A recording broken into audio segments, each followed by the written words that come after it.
KIW. Melvin, it's Jay. Hey, how you doing? I'm doing good. How are you? Not too bad. Ready for some football. Yeah. We are live on the live stream. Okay. The only issue is that the computer charger is not. Now it's working. It's just kind of got a weird cord to it. So we're live on the live stream. If you want to patch us through, and we'll join the Radio Iowa show and then pregame at 6:45. And the picture and stuff will all start at 6:30, correct? It's already started. Oh, because it's not on the stream. I would check again. It was on my phone when I just looked. Oh, well, maybe it's my computer then. I'm sorry, Jay. I'm not trying to freak you out. Oh no, you're fine. It's like. No, it's my computer. You can slap me upside the head next time. No, we're live now. Okay. Yep, I'll transfer you. All right, sounds good. Thank you. All right, you guys have a great game. All right, thanks. Car, check out E-Zgo's new elite models powered by Samsung lithium technology with unbeatable power and performance, unprecedented zero-maintenance batteries, and an 8-year warranty. Check out our new pre-owned and customized options today at Miller & Sons E-Zgo Golf Cars, 1/2 mile south of Britt on James Avenue. From Radio Iowa Sports, this is the Scouting Report, an in-depth look at this week's prep and college games. Now from our studios in Des Moines, Tim. It's the 70th meeting of the Cyhawk Series as the Cyclones bid for 2 in a row. UNI host Weber State. High school football, there's a pair of top 10 matchups in Class A, and old rivals collide in Sioux City. That and more on the Scouting Report. Okay, gotta be late. Gotta go. Where did I put... wallet. Check. And, phone. Check. Keys. Check. Lunch. Check. Checking for the things you need doesn't take long. But what about checking for your safety? Right now, 1 in every 5 vehicles on the road has an open safety recall. But it only takes seconds to check for open recalls on your car at checktoprotect.org. All you need is your vehicle identification number or license plate number. Your automaker may not have the right information to notify you about recalls by mail, especially if you recently moved or drive an older or used car. Checktoprotect.org is the quick, easy way to find out if your vehicle has an open safety recall and find the closest dealer who can make the repair for free. Laptop. Check. Before you go, take a minute. Visit checktoprotect.org. Check to Protect is a program of the National Safety Council. The Scouting Report from Radio Iowa Sports. In the wake of continued realignment, there's concern about the future of the Cyhawk Series. The series between Oklahoma and Oklahoma State is coming to an end. Recent Big Ten expansion has Oregon State in doubt, as well as Washington State. Enjoy it while it's still here, and the 70th edition is set for Jack Trice Stadium. Turnovers have been a big factor in recent years in a series dominated by defense. Redshirt freshman Rocco Beck gets the start at quarterback for a Cyclone offense that has had trouble finding the end zone against the Hawkeyes. You know, they've been nothing short of exceptional on that side of the football.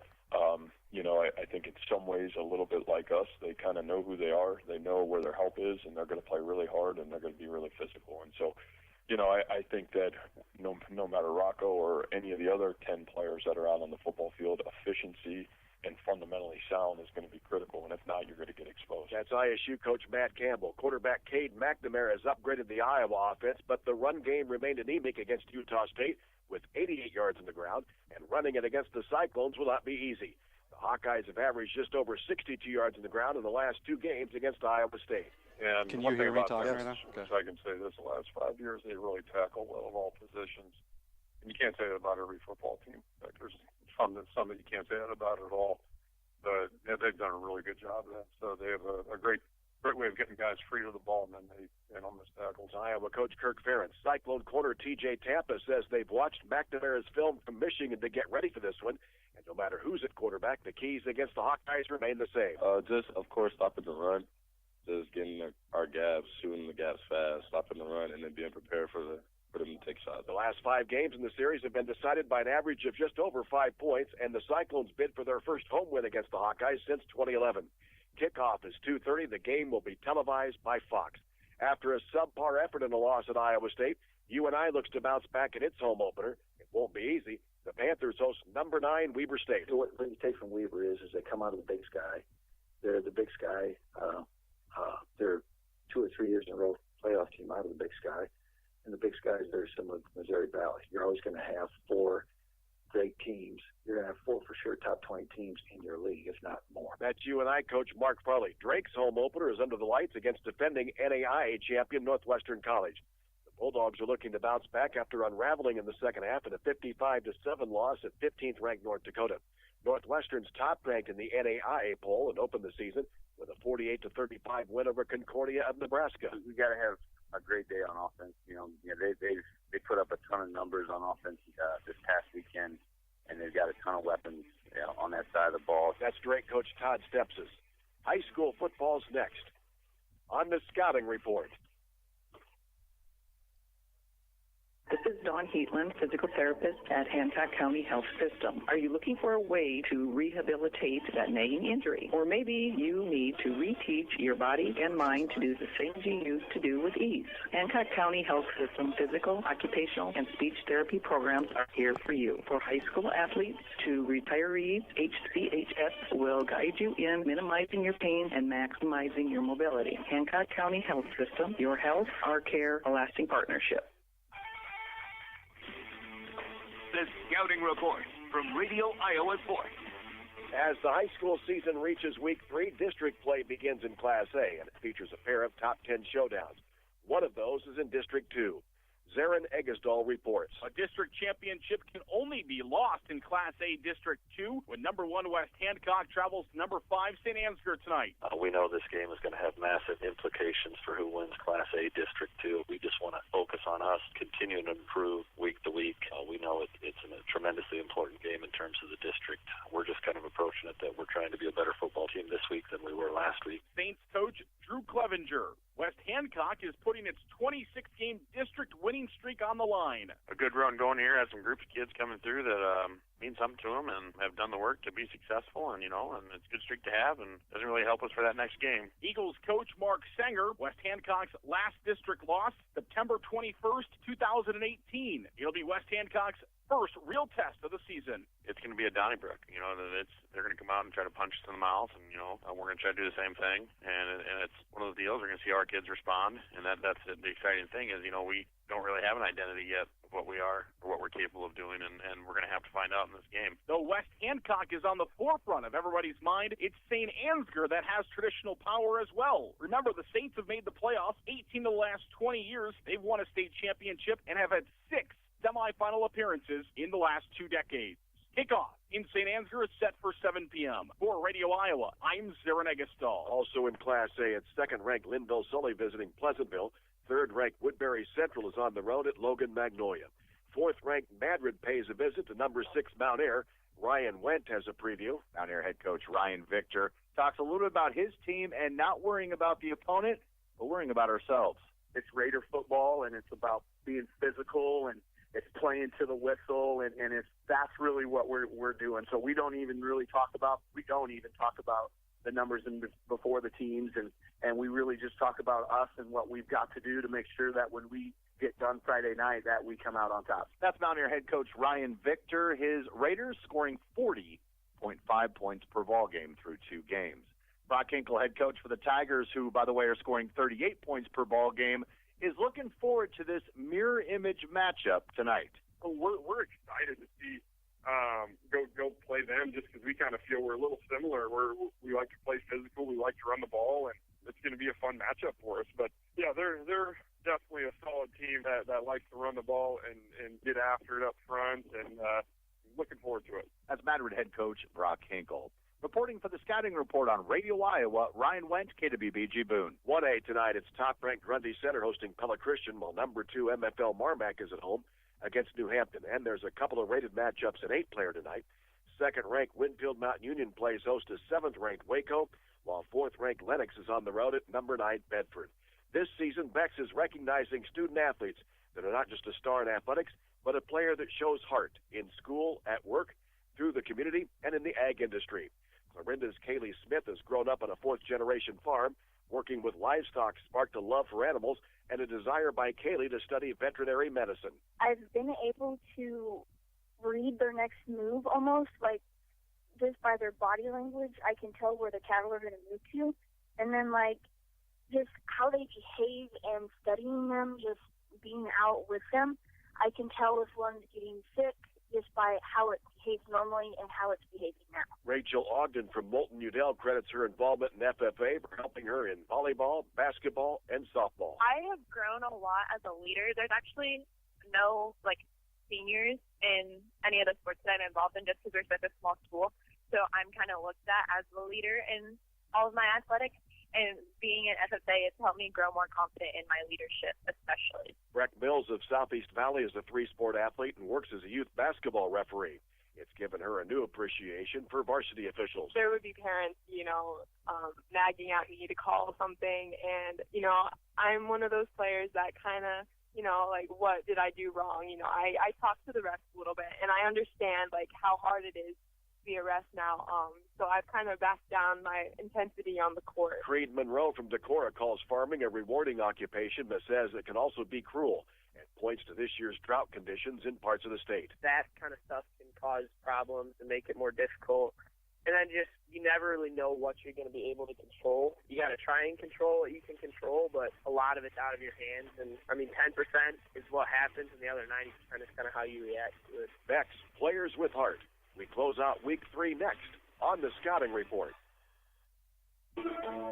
Hi, I'm Mike Meffert, physical therapist with Hancock County Health System's Sports Medicine Department. My colleagues and I are redefining the rules of the game with our extensive sports medicine experience and knowledge and utilization of state-of-the-art equipment and facilities. Let me help you change your game by recognizing your athletic potential. Join me at the HCHS Wellness Center in Britt or at the Garner Rehabilitation Clinic. Hancock County Health System. Your health, our care, a lasting partnership.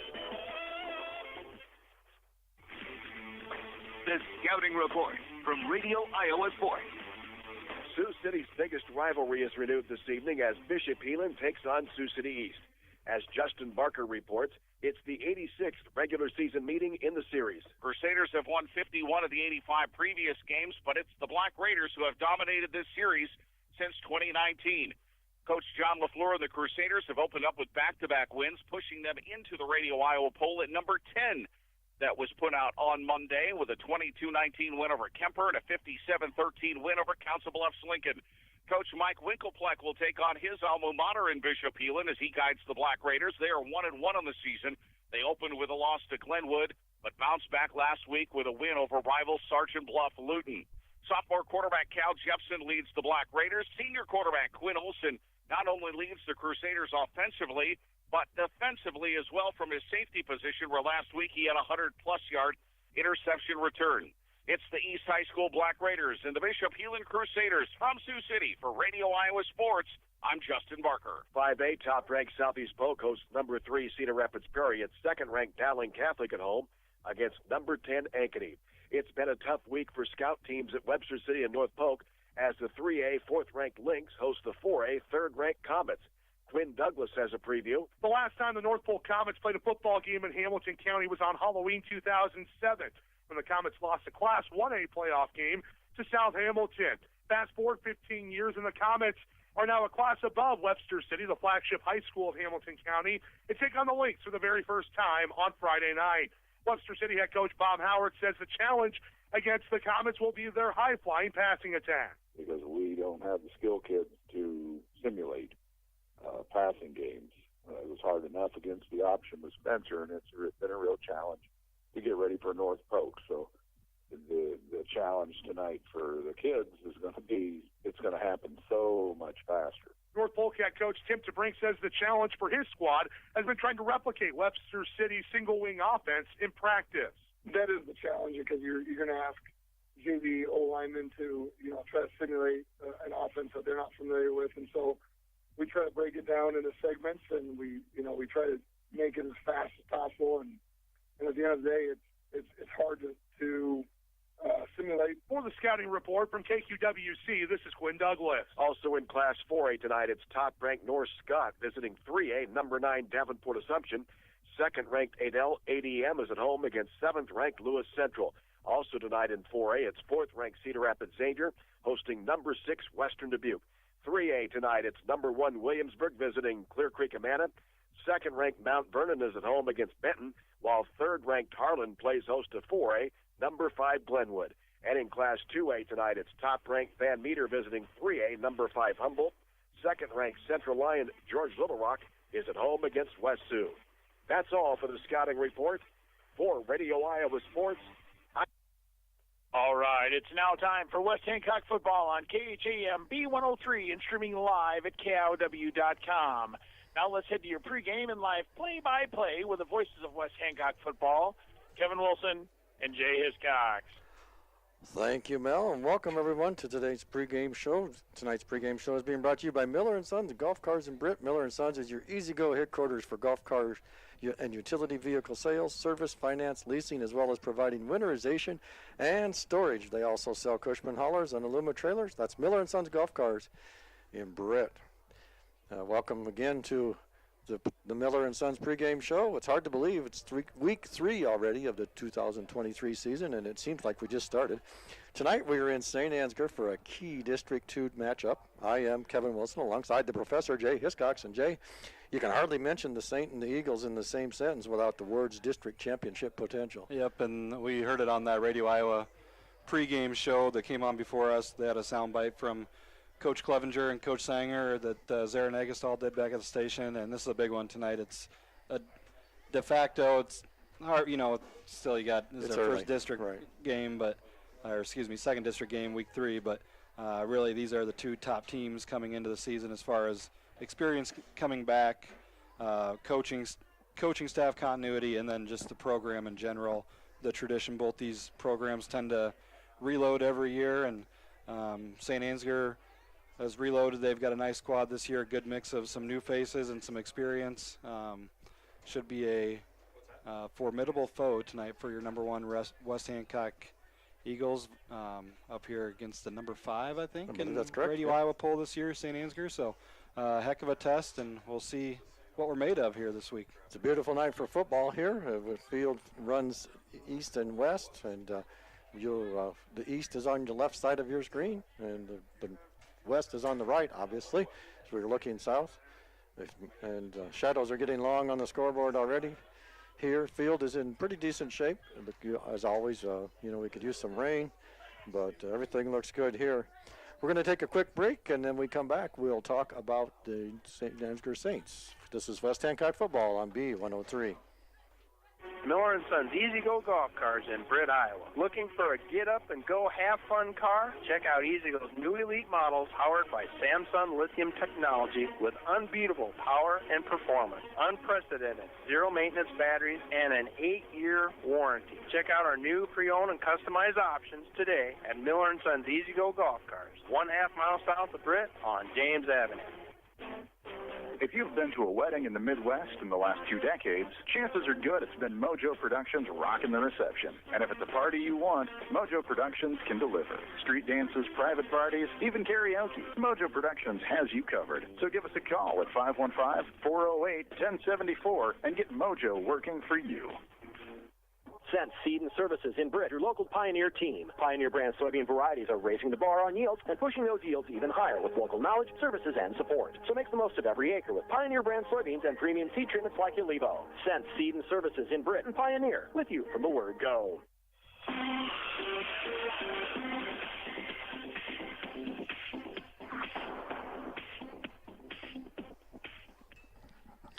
All right, welcome back to St. Ansgar here in the Miller & Sons pregame show. West Hancock taking on St. Ansgar tonight. There have been some really, really big battles over these over the years between these 2 teams, and this one we expect to be no different. Jay, why don't you get us up to date with the current 2023 Saints? Yeah, let's break down those Saints. Like the Eagles, the Saints have a storied tradition, and one characteristic that is common to successful programs is coaching continuity. Saint leader Drew Clevenger is in his 24th season. He has a record of 176 wins to 68 losses and has led the Saints to the postseason 18 times winning the Class 1A championship in 2011.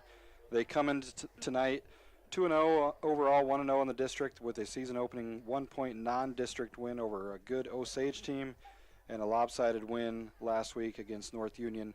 Jace Schwiesow has taken over at quarterback. The junior has completed 10 of 16 for 239 yards and 4 touchdowns. So there's a lot of seasons I know where Coach Clevenger, where 239 yards that's a total for the season.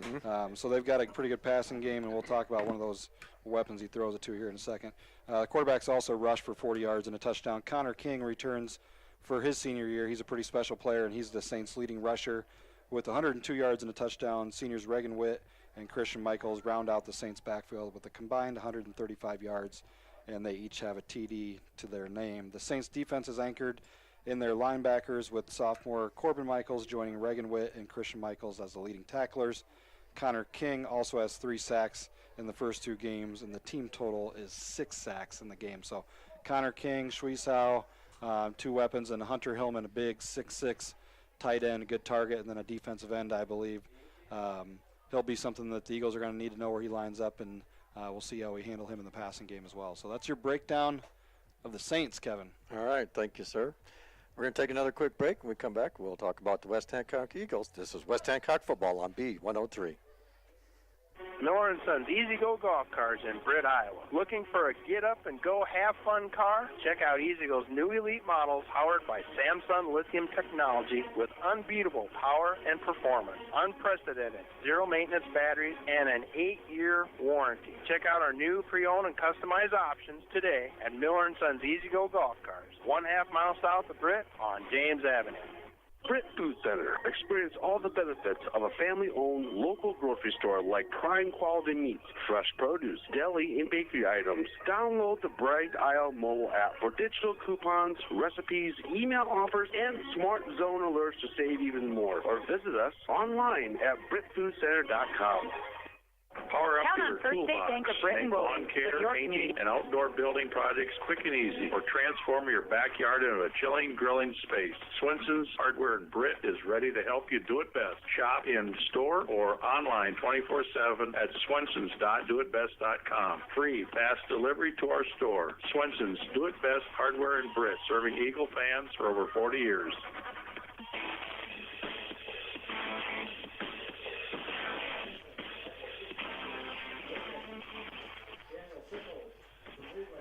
All right, welcome back to St. Ansgar. And before we get over to talk about your West Hancock Eagles, I want to remind everyone to get into the Britt Food Center from on every Friday between 8 and 4:30 and get your name in the Britt Food Center Sack of the Game contest. And if your name is drawn and the Eagles record a quarterback sack that evening in the football game, you could win a bag of groceries, compliments of the Britt Food Center. That's the Britt Food Center in Britt. Get in there every Friday and get your name in so that you can be a winner. Compliments of the West Hancock defense and the Britt Food Center. Jay, West Hancock, big win last week? Yeah, big win over a very young Belmont squad, but the Eagles come into tonight's contest 2-0 overall, 1-0 in the district with lopsided wins in week 1. They knocked off, of course, the non-district county rival GHV, and then last week, big win over Belmont Clemmy. That Eagle offense scored with ease last week. Mitchell Smith has completed every pass he's thrown so far this season, compiling 168 yards and 3 touchdowns through the air. There have been 10 different backs record a carry, and 5 of them have a touchdown. Leading the pack is fullback Cale Zuhl and Jackson Peterson, each with 3 touchdowns. 3 Eagle rushers have over 100 yards this season, with Creighton Kelly joining Zuhl and Peterson in that category. Kellen Smith has been the favorite target for those Mitchell Smith passes. He's reeled in 5 of them, 2 of them for touchdowns. The new-look offensive line of Shaler Prignitz, Caden Douglas, David Smith, Ray Gretlet, Gunnar Faust, along with the ends, Zach Bukema and Nolan Vasky, have come together nicely in the first 2 games. This will be their first big test of the night, though, against a really good football team. They'll have to be better tonight, like we said, and that Eagle defense has given up just 233 yards of offense to their opponents in the first 2 games. Much of that offense has come when the outcome was already decided. And tonight, Kevin Keys at the game, historically, when these 2 meet, the team with the better line play is the victor. Last season saw the Saints give up 360 yards of offense to the Eagles. They must focus on getting that number significantly reduced. for the Eagles, use all the tools. They have a number of weapons on offense and do a good job of mixing things up.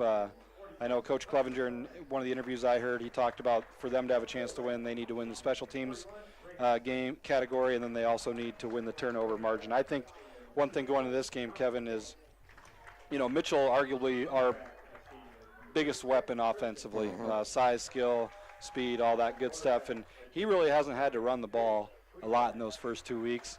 I expect to see Mitchell Smith carry the ball maybe 15 plus times in this game, along with mixing it up to your fullback and your other running backs. But I think we're going to see a heavy dose of Mitchell Smith. And we talked on our way in here, his sophomore year, last time we were up here, was kind of his, when we were kind of saving him throughout the season. I think it was week 6 or 7, and we knew we had him in the back pocket of that championship season. And this was kind of his coming out party up here at St. Ansgar his sophomore year. He really took over in that second half with some big runs offensively and got things done for the West Hancock team as they marched to, I believe it was a 37-0 victory. Yeah, sir. So once again, big power, big game, 2 teams with a lot of tradition, powerhouse football coming your way tonight here on B103. We're going to take a break. We come back to the Miller & Sons pregame show. We will have your starting lineups, and we'll run down quickly other games that we'll be following tonight. This is West Hancock football on B103. Miller & Sons Easy Go Golf Cars in Britt, Iowa. Looking for a get-up-and-go have-fun car? Check out Easy Go's new elite models powered by Samsung lithium technology with unbeatable power and performance, unprecedented zero-maintenance batteries, and an 8-year warranty. Check out our new pre-owned and customized options today at Miller & Sons Easy Go Golf Cars, 1/2 mile south of Britt on James Avenue.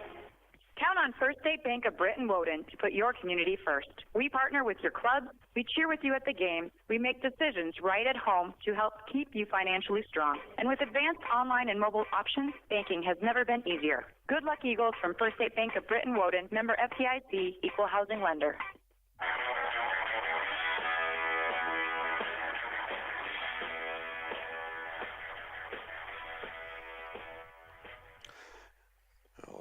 Excuse me. All right, welcome back, and we are just in time for the presentation of colors tonight, and we will step aside for the national anthem here.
All right, that was your national anthem, courtesy of the St. Ansgar Marching Band. And we will run through I do know West Hancock has won the toss, elected to defer to the second half. So we're going to run through the starting offensive lineup for the St. Ansgar Saints. Starting at center, number 65, Dylan Hansen. He's a junior, 6 foot 248. The guards, number 64, Matthew Easley, a senior, 5'9", 218, and number 77, Chase Nesvet, a senior, 5'9", 252. The tackles, number 68, Jacob Eberling. He's a senior, 5'10", 230, and number 57, Braden Halverson, a sophomore, 5'11", 217. The tight end, the big guy, as Jay said earlier, number 42, Hunter Hillman. He's a senior, 6'6", 198 pounds. The split end, number 10, Tyke Remster. He's a senior, 5'8", 139. At quarterback, number 5, Jay Schwiesow. He's a junior, 6 foot, 182. And in the fullback position, number 41, Reagan Witt, senior, 5'9", 188. And rounding out the backfield, number 36, Christian Michaels, a senior, 5'4", 144. And number 27, Connor King, returning from last year, he's a junior, 6 foot, 197. For your West Hancock Eagles on defense, one end, Nolan Vasky, a senior, 6'1", 175. The other end, number 9, Gunnar Faust, a junior, 6'5", 195. In the interior defensive line, number 57, David Smith. He's a senior, 6'1", 230. And 55, Caden Douglas, a senior, 5'11", 205. In the defensive backfield and linebacker are Creighton Kelly, junior, 6 foot and 185 pounds, along with Cale Zool, a senior, 5'11", 195. Mitchell Smith, senior, 6'4", 210. Brady Bixel, 5'11", 170. And then rounding out the defense will be Kellen Smith, a senior, 5'11", 170. Jackson Peterson, a senior, 5'11", 165. And Luis Sandoval, a senior, 5'10", 155 pounds. That is your starting lineups for tonight. Big game, Kevin. Excited for this one. We kind of were marking this one on the calendar, last week. No discredit to Belmont, but they were just a very, very young team. I like some of the pieces they got, but they started a number of freshmen and sophomores. It's going to be a whole different ball of wax tonight with the competition and players doing the ceremonial meeting of the captains. I don't know when did they stop doing that, and was it the COVID year, I want to say? Probably. They actually do the actual coin toss about 20 minutes before game time. But now captains out there meeting, and this will be a big one up here in Mitchell County. And speaking of Mitchell County, Mitchell Smith out there is one of the captains. Who are our captains this year? Mitchell, Cale Zool, Kellen Smith, and David Smith. So, yes, sir. As you said, and you saw probably on your screen just now, West Hancock won the toss, elected to defer to the second half. St. Ansgar will receive the ball and defend the east goal. Other games tonight we'll keep an eye on. North Union at Belmont Clemmy. Lake Mills is at Newman. That's a big game in the district. North Butler at West Fork. Eagle Grove at Forest City. That's homecoming up in Forest City. Of course, we've got homecoming next week as we host North Union. We'll have activities on Sunday, Powder Puff football and He-Man volleyball. And then the parade this year, a reminder, is on Monday night this year. Right. And then other games, Central Springs is at GHV. Class A Radio Iowa poll. Number 1, West Hancock, of course, up here in St. Ansgar. Linville-Sully is at Pleasantville. Linville-Sully unfortunately lost their star running back to a broken fibula last week. He's going to be out probably the rest of the regular season. Number 3, Woodbury Central is at a really good Logan Magnolia team. Madrid is at number 6, Mount Air tonight. St. Ansgar comes in at number 5. Number 7, North Lynn hosts Starmont. South Central Calhoun, an opponent for us here in a couple weeks. They host Riverside. They should have no problem in that one. Columbus Community is at Lisbon. That'll be a good test for Columbus Community. And East Buchanan is hosting a very good Macokota Valley team. So it's a good week for Class A football. It's Pretenders and Contenders week here for Class A football. We're going to find out a lot about a few teams as they've got good opponents this week. We are all set to go here. David Smith will lead the Eagles to the line and kick this one off. Deep for the Saints. Number 10, Tyke Remster, and number 32, Dylan Brum. Brum on the far side. And this will be Brum from about his 16, 17-yard line. He comes straight up the field and is brought down just over the 30 to about the 31 or 32-yard line. For the Saints will start 1st and 10. Brady Bixel in on a stop, start the game. Saints on their own 32-yard line.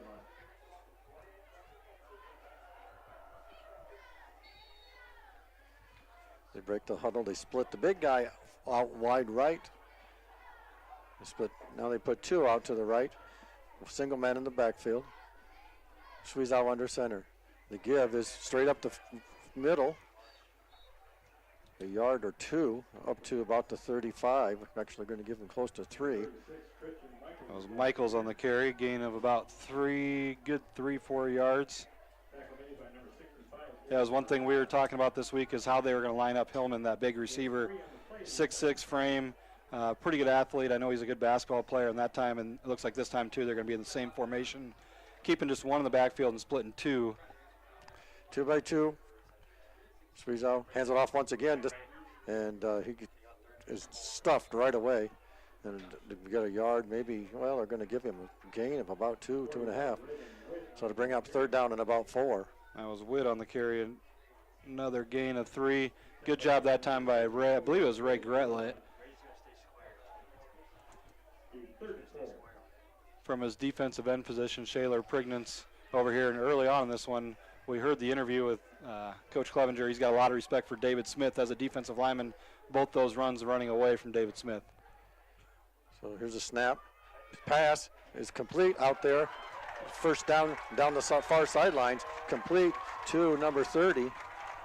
That is wrong lineup. Tyson Klein for a big gain on 3rd down for the Saints, and they are in business in West Hancock territory at the 48-yard line. I stepped out of bounds early there, just a gain of 10. Thought I was going to, a gain of 14.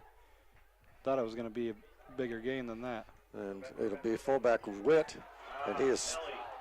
The quarterback kept that, Kevin. He got it you sure on the fake. Looked like the fullback had it to me, and I fell for it, and so did a couple of the Eagles as they give up about 5-6 yards on 1st down. We'll call it 5 and be 2nd and 5.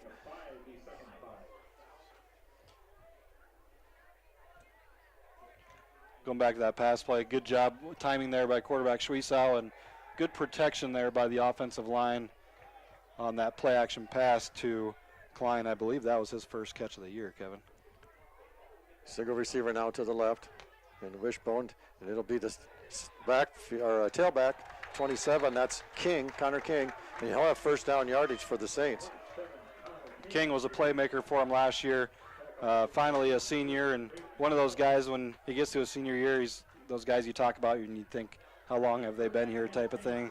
I'm sure people think that about us with the Zools and Mitchell Smith and David Smith, but Connor King, a really good football player in the area. So 1st and 10 for the Saints in Eagle territory at the 37-yard line. Single man to the left, that's Hiller. And straight ahead is Witt for a couple. As King, they lined up in the fullback. They move him around in that fullback, halfback position. When they get in that wishbone formation, Kevin, they'll line him up in either the right or left halfback, and then sometimes they'll sneak him into fullback every once in a while too. But so far, the Saints doing a good job of staying ahead of schedule as far as down and distance on this drive, testing this Eagle defense early in this one. Single receiver each way. Schwiesau looks things over, goes under center. He's going to, balls out, and West Hancock recovers. And you talked about the turnover barrel. Yep, and that was, looking up, that was David Smith on the recovery. I think it was just an exchange issue there at the quarterback and the running back. And Coach Clevenger, I was fortunate enough to get the full interview with Zarin earlier this week, and one of the things he mentioned was, one, he thought David Smith was one of the best offensive, defensive line players in Class A football, if not the best. And the other thing he said, the key for them to win tonight was to win on be better on special teams, and then, of course, win that turnover margin. And they had a good drive going there, and Eagles able to come up with a big turnover. Eagles wing to the right, give it to Zool. Zool's forward for about 5, maybe 6. A nice run on 1st down for West Hancock. I'll watch this replay back, Kevin, see how that fumble happened. I think he just went to pull it out, and the ball came out. So Eagles come out of the huddle, wing to the right. Smith under center, gives it off to Kellen. Kellen looks for some room to run. Tries to get up to the 40-yard line. They're going to mark him about a yard short. That'll bring up 3rd down and about 2 for West Hancock. Got some good size on that defensive line, does St. Ansgar. Number 77 goes 5'9", 252. He's playing just off the nose on that defensive line. They give it to Zool off the right side. He's got the 1st down by about a yard up to the 43, 44-yard line.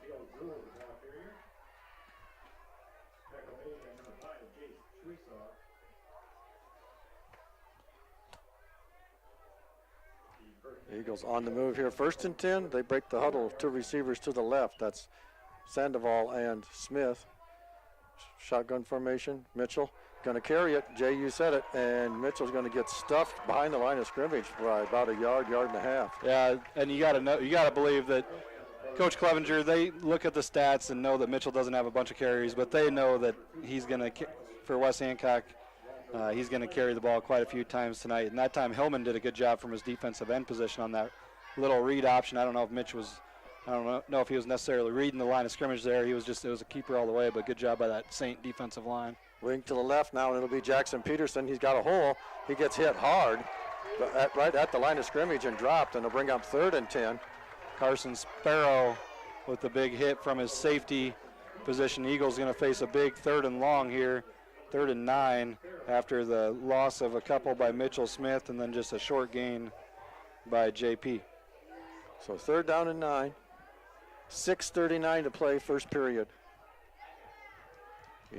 West Hancock's first possession after the turnover of St. Ansgar. They come out with a single receiver split out wide. Whoops, excuse me, they have man in the slot. 2 to the right. Shotgun formation. Mitch rolls out to right. He's looking. He's under some pressure. Fires out there and throws it out of bounds. And it'll bring up 4th down, and the Eagles will be forced to punt. Probably a smart move by Mitchell there, just to throw it away. Not a lot of guys open, and he was under heavy duress from that defensive line. Eagles will line up to punt from their own 45-yard line here, Kevin, as both teams going to exchange possessions. Of course, the Saints turn it over after a decent-looking drive, and then the Eagles able to pick up 1 first down. It looks like Buchema will punt it away here on this play. Buchema should get the punt off about his own 35-yard line, and he does. And it's a nice one, end over end, taken by Remster, and now he pitches it off to 32, I I believe. gotta get that number. That was Brum. Yeah, that got the reverse. Not Denny Brum, but Dylan Brum, right? Yeah. Not too sure there isn't some relation there, but. So both teams just kind of feeling each other out there. First couple possessions, I would say, offensively give it advantage St. Ansgar there between the first 2 possessions, but it's still early in this one, and teams will get it figured out. 2 good football teams. And Saints will come out 2 by 2 again. Schwiezow under center, 1 man in the backfield. And that'll be Witt with the carry. He's up over the 25 to about the 26. Yeah, nice gain by the fullback there on first down. Gain of about 7. Both teams will take that all day. Fullback popping 7 off on first down. So 2nd down and 4 for the Saints. We'll tighten the position up a little bit. Single receiver to the right. The big tight end to the left. It'll be fullback straight ahead, and he's not getting anything. Looked like he got about a half yard based on the far line, Judge. That was Witt again.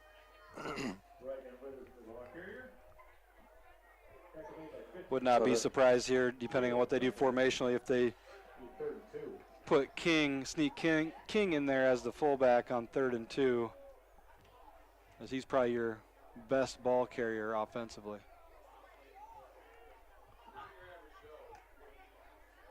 We'll flip the formation, tight end to the right, single receiver to the left. King's back left of the quarterback.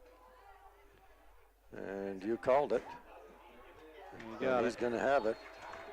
So it'll be 1st and 10 for the Saints.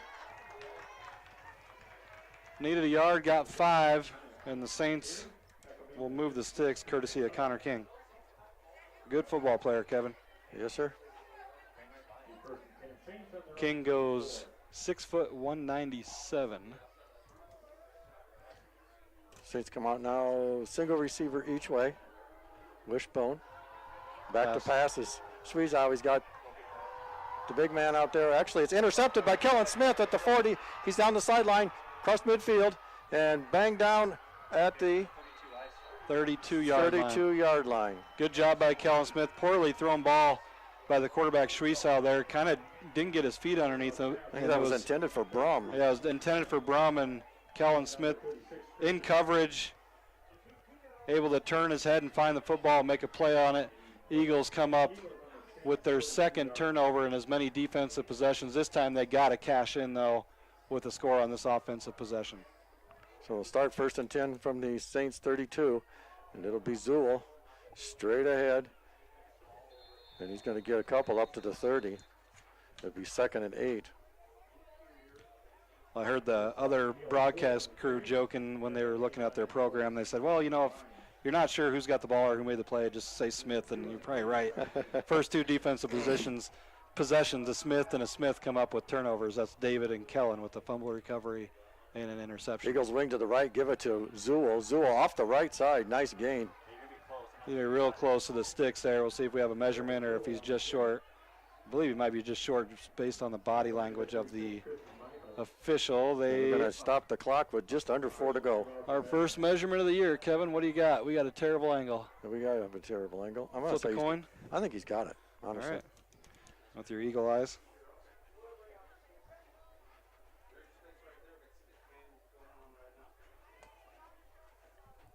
I wished I were about 6 inches taller right now, Jay. And they are short by about the length of the football.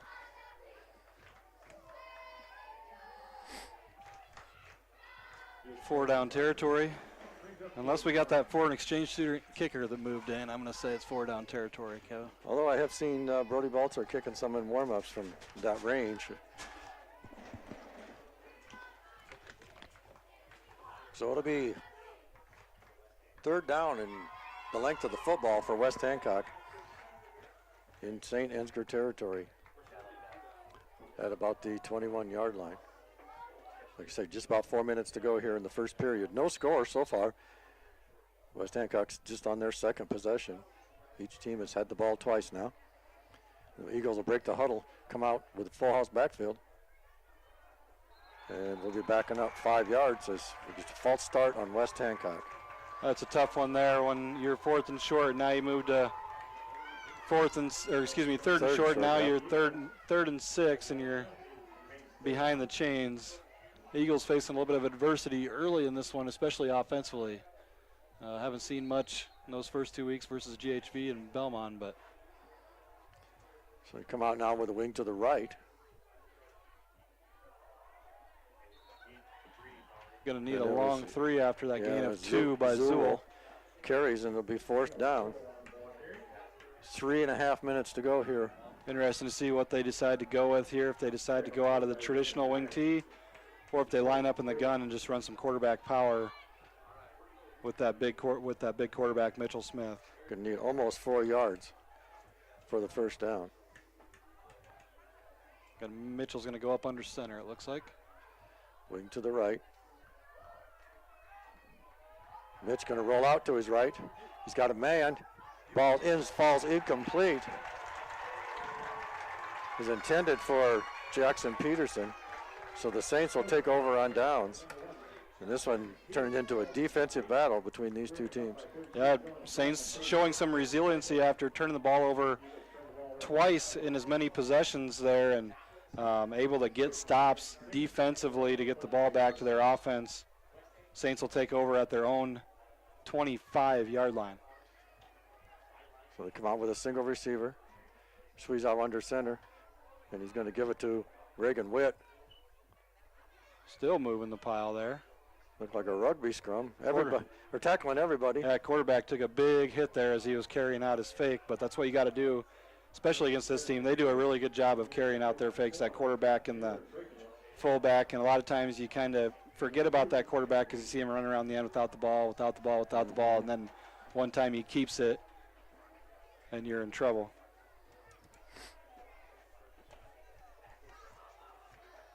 Single receiver now left for the Saints, Carson Sparrow, and they give it straight ahead to King. King is stuffed right away. Creighton Kelly said, not today, and he has no gain on that play. Well, actually, they're going to give him about a yard and a half, and it'll be third down for the Saints at the 35. They need to get up to the, 25, or let's see where we're at. 30, and they need to get to the 35. They come out 2 by 2. And in the shotgun formation. Now they put a man in motion across the formation.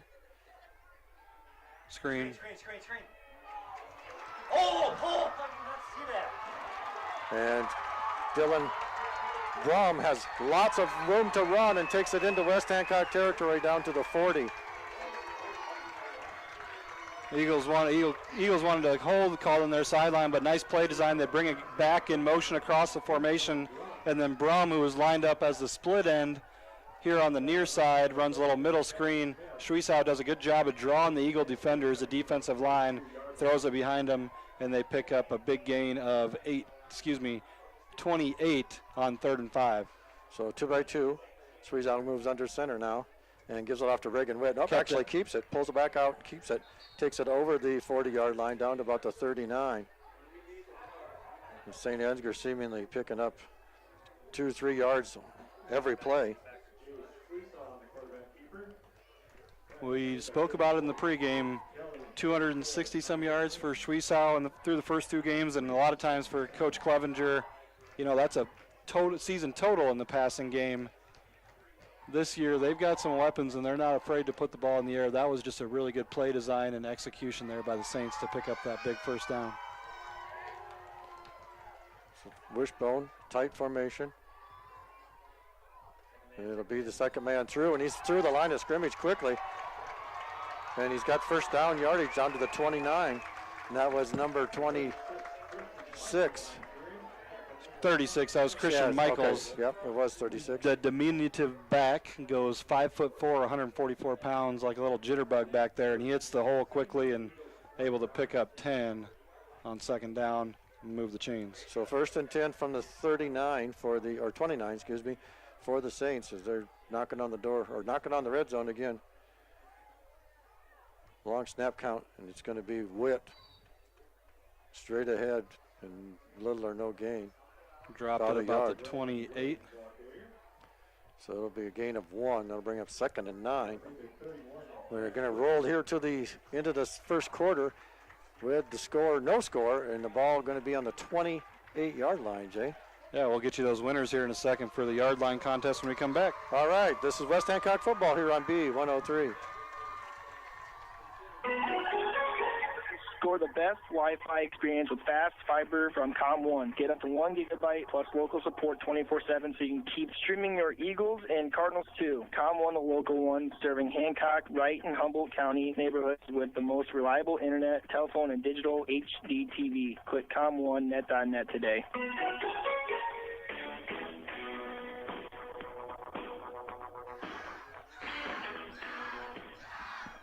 All right, welcome back here to St. Ansgar. No score after 1 period of play. St. Ansgar has a second down and 9 from the West Hancock 28-yard line, and ball ended the first quarter at the 28-yard line. So your yard line winner is Ann Hinders, I believe Jay said. So Eagles defense will come out and try to keep the Saints off the scoreboard here. Two teams exchanging turnovers and punts. Yeah, just to recap that first quarter, 2 drives for the Saints resulted in turnovers, but both times they turned it over, they were able to force the Eagles to punt on their first offensive drive, and then after the Eagles were set up in really good field position, a false start penalty kind of threw them behind the chains, and the Eagles turned it over on downs on their second possession. So pretty evenly matched matchup here in this one so far. Schwiesau back to pass, fires it out there to the big receiver, and he's in and out of his hands as he dives for it. That was intended out there for Hillman. I believe I called him Hiller earlier, didn't I? I meant to call him Hillman.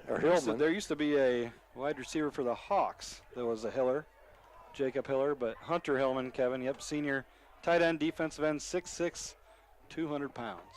That one, big target, but that one he kind of sailed him just a little bit, threw it up and away to the big receiver. 3rd and 9 for the Saints as they send a single receiver out wide to the left. That's Tyke Remster.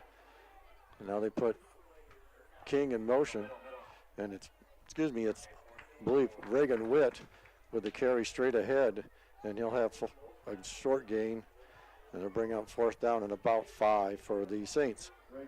A lot of eye candy there on that play as they run the receiver on what looks like a speed sweep there, and they sneak the fullback in behind him. Zach Buckham has stayed home and made the tackle. But be aware if they come back to that, of them giving that motion man the ball later in the game, looking to set something up offensively.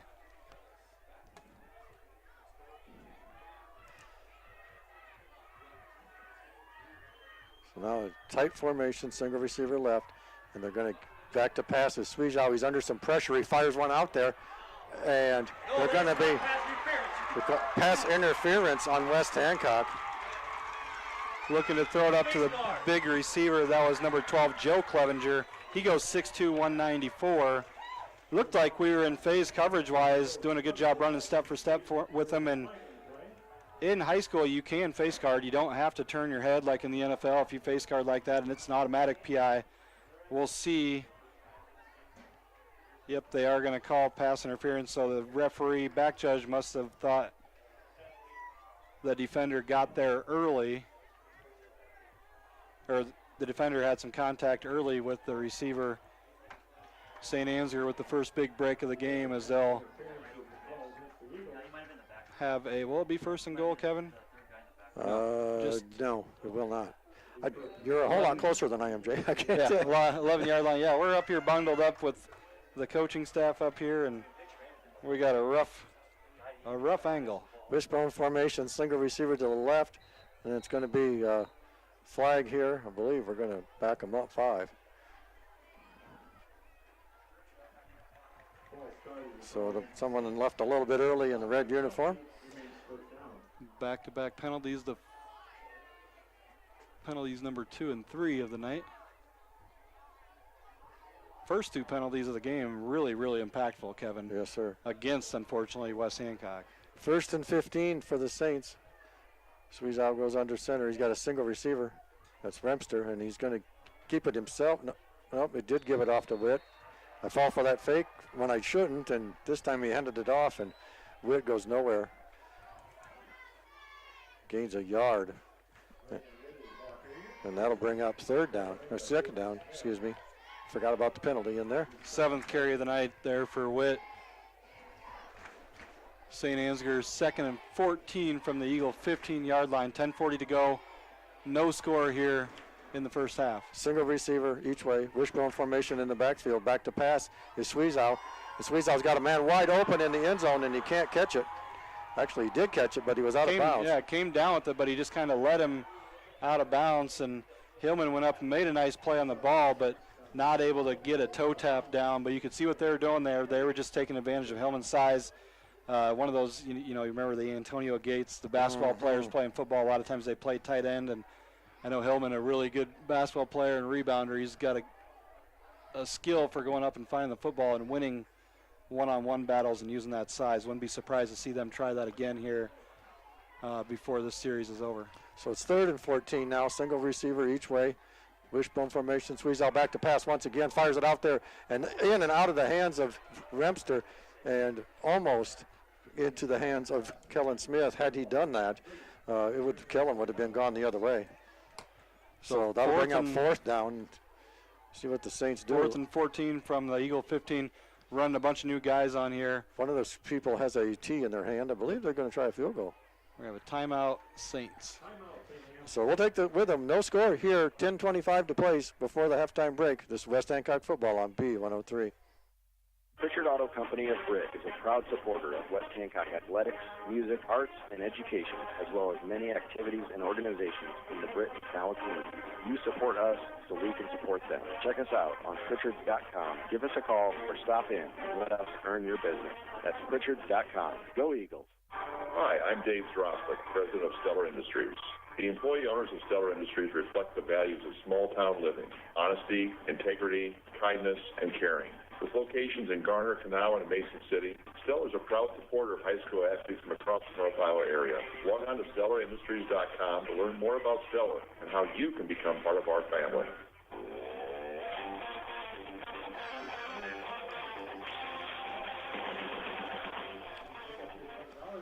All right, welcome back. 10:25 to go here. It looks like St. Ansgar will attempt a field goal. Connor King from about his 22-yard line, if I'm not mistaken. And the kick is up, and the kick is good. It is good. Sneaks just inside the right upright. So it's St. Ansgar strikes first.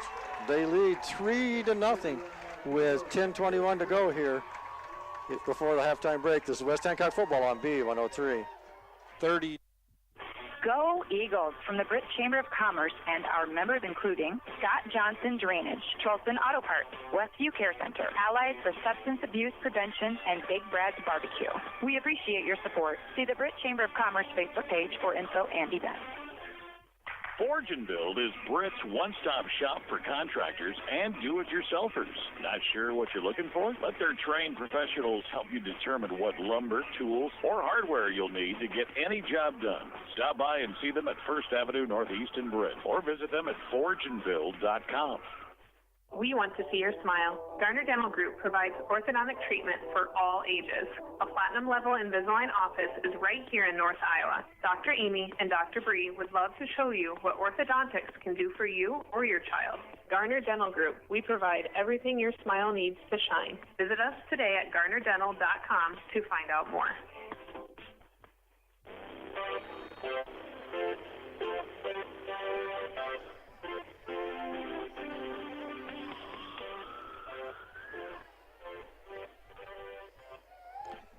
All right, welcome back. After the Connor King field goal, he will kick off now to the Eagles, and deep for the Eagles are Jackson Peterson and Kellen Smith, and this will be Kellen from about his own 22, and he's going to get buried right there. The ball bounced, and Kellen come up and made the shortstop grab of it, but didn't get very far as the Saints were downfield to make the tackle quickly. So first and 10 for West Hancock from their own 22-yard line, trailing now 3-0. 32-yard field goal there by Connor King. Eagles did a good job of stopping him after the Saints got to the 11-yard line of the Eagles. Eagles need to do something offensively here on this drive. And it'll be Mitchell Smith off the left side, and he's going to get a gain of about 4. That'll bring up 2nd and 6.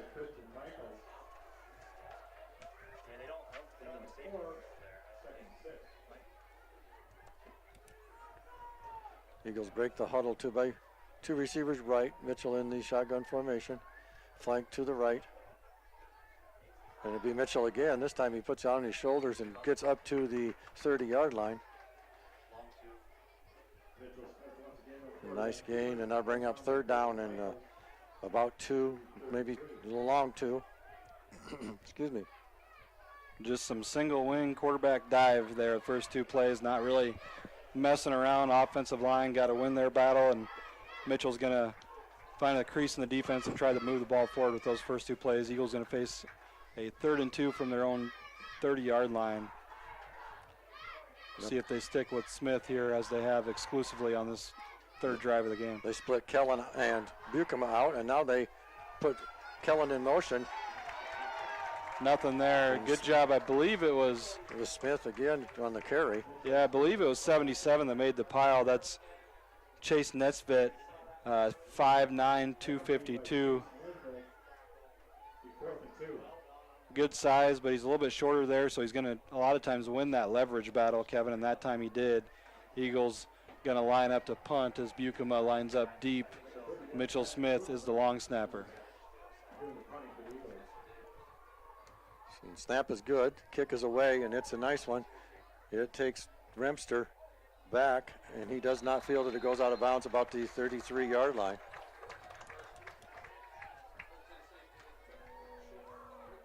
So the Saints will start 1st and 10. 8.5 minutes to go here before halftime. Just 28 yards of total offense so far in this first half for your Eagles.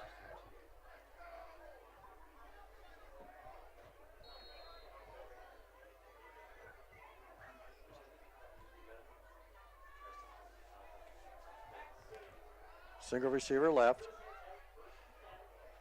Squeeze out under center. Gives it to Witt. Witt goes straight forward for about a yard. Eagles tightened that one up a little bit. Second down and 9. Eagles doing a good job so far, so good versus fullback. He had 1 7-yard gain on first down, but doing a good job of containing that fullback. And just like West Hancock, Coach Clevenger, his offense has been here 24 years. It revolves around getting that fullback established, and then everything else kind of plays off of that. So now they'll come out 2 by 2 with a single man. That's Witt in the backfield. Squeeze out under center. Now they put King in motion and give it to Witt. Witt straight ahead. So it'll be, after that gain, it'll be about 3rd and 5 for the, we'll call it, yeah, it'll be a long 5 for the Saints. Saints got good size receivers. They got the Clevenger kid that goes 6'2", of course, Hillman 6'6", and then number 8 was lined up on the near side on that last play. He just came out. Carson Sparrow, he's 6'4", so really good size on the edge for the Saints. A lot of good targets for Schwiesau to throw it up to. Hillman going to line up on the far side, Kevin. And 1 to the left, 2 to the right. Schwiesau under center, 2 men in the backfield. He gives it to the fullback and then pulls it out, keeps it himself. He's going to be short. It'll bring up 4th and about 1. Yeah, going to be a short 1 as Schwiesau just kind of riding the belly of that fullback, pulls it out real late, gains about 5 on the keeper, and going to be about looks like a full yard short as we're right down the line here from our spot up here in the press box. 6:43 to play. The hard count. St. Ansgar will come out, single receiver left. Wishbone formation. Now they put the tailbacks here wide, and there'll be a timeout taken by the Saints. We'll take that timeout with them. West Hancock trails 3-0 here. 6:29 to play. This is West Hancock football on B103. Trolson Auto Parts in Britain is your local source for all your vehicle needs. We offer a full line of automobile service along with auto parts and accessories for your vehicle. Did you know Trolson's is also a dealer for Snowdog Snowplows? Contact Dan at 641-843-3865 for all your automotive needs. Go Eagles. Farmers Trust and Savings Bank, your hometown community bank, offering expertise in ag and commercial lending with digital banking products to fit all of your financial needs. Contact us today in Buffalo Center, Lakota, Britt, Lake Mills, and Bryceland. Member FDIC.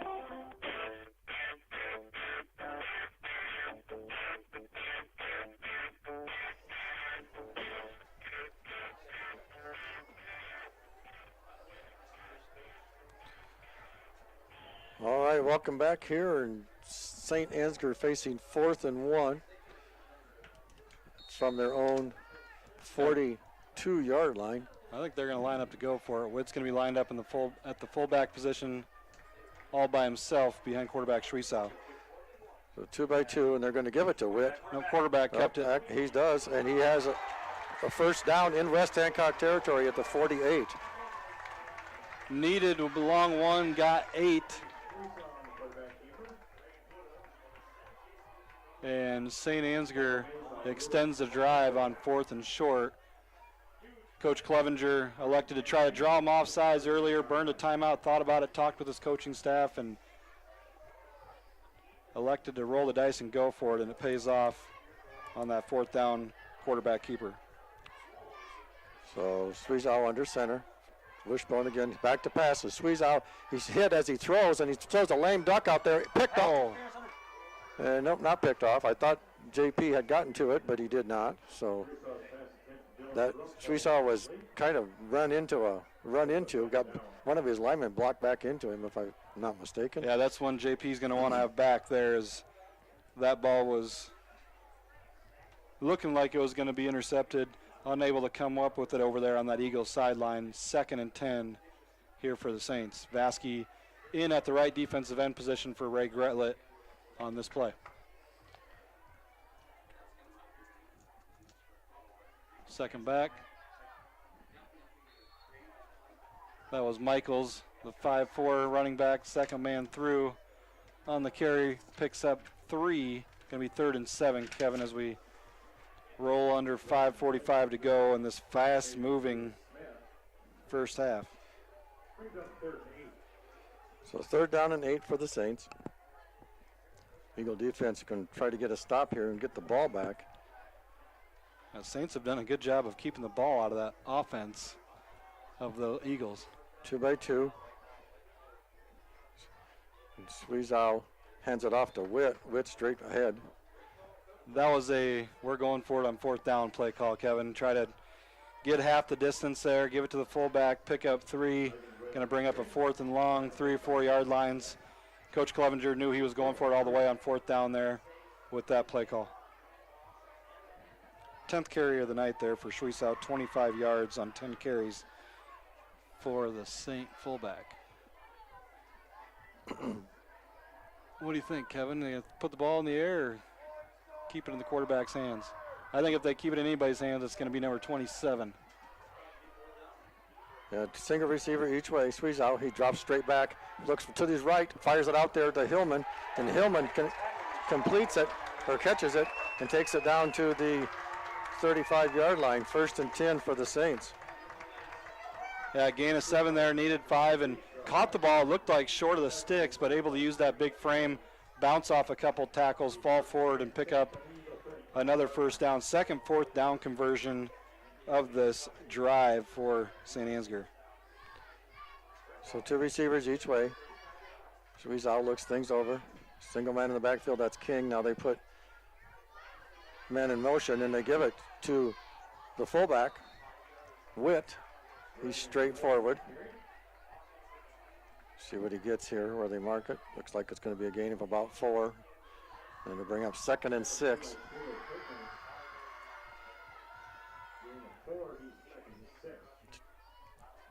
3:49 to play before the halftime break. Same formation again for the Saints. This time King in the backfield. And they fire it out there to Brum, and Brum gets nothing on that carry. Yeah, good job on that little quick bubble screen out there by Brady Bixel. That's played as designed as for that near side receiver to get a block, and then that slot receiver's got to beat his man. That time Bixel able to come up with a big open field tackle. Saints going to face another 3rd down here in 4-down territory after the catch by Brum. So 2 by 2 for the Saints. And it's Witt. Flag on the play. I believe we're going to bring it back 5. And we have an injured Saint in addition to that. And he's up now, but hobbles back to the huddle.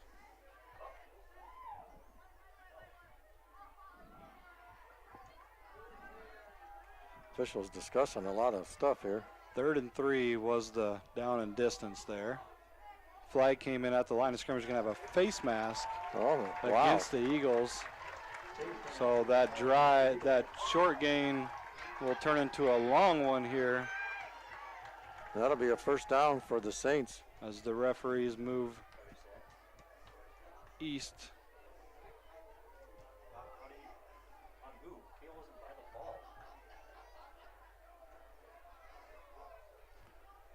It looks like about the 18-yard line. First and 10 Saints on the Eagles' 18-yard line.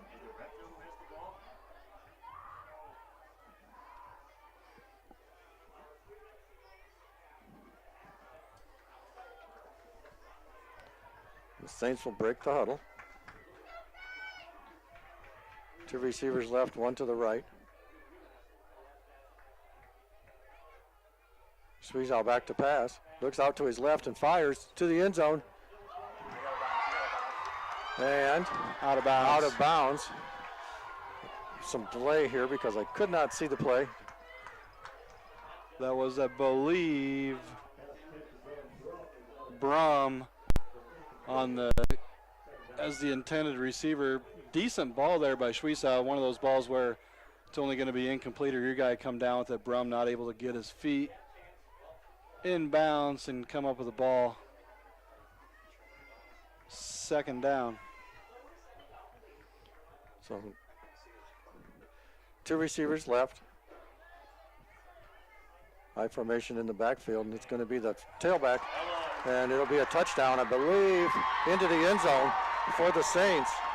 From 18 yards out, Kevin, that was Christian Michaels. A little bit of a different look there, and he's able to find a crease and find the end zone. Saints now lead 9-0, 2:21 to go here in the first half. King will come in to attempt the extra point.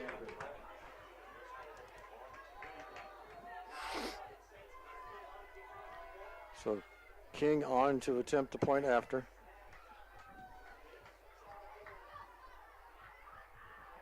Good snap, kick is up, and kick is good.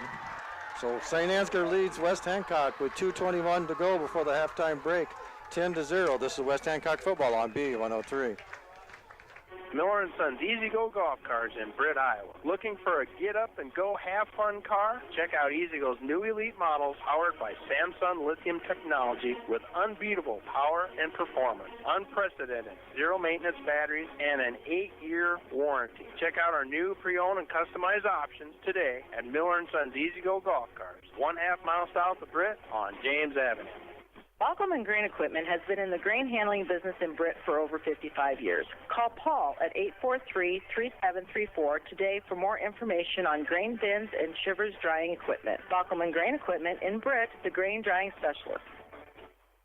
The Titanium Lunchbox mobile food truck thanks you for your support, and we look forward to catering all your special events this year. Weddings, prom, graduation, reunions, or even a business luncheon. Choose anything off the Titanium Lunchbox menu or customize your own menu with casual or formal cuisine, even appetizers and desserts. Call us at 641-512-1187 today to book your event. The Titanium Lunchbox in Britt. What's in your lunchbox?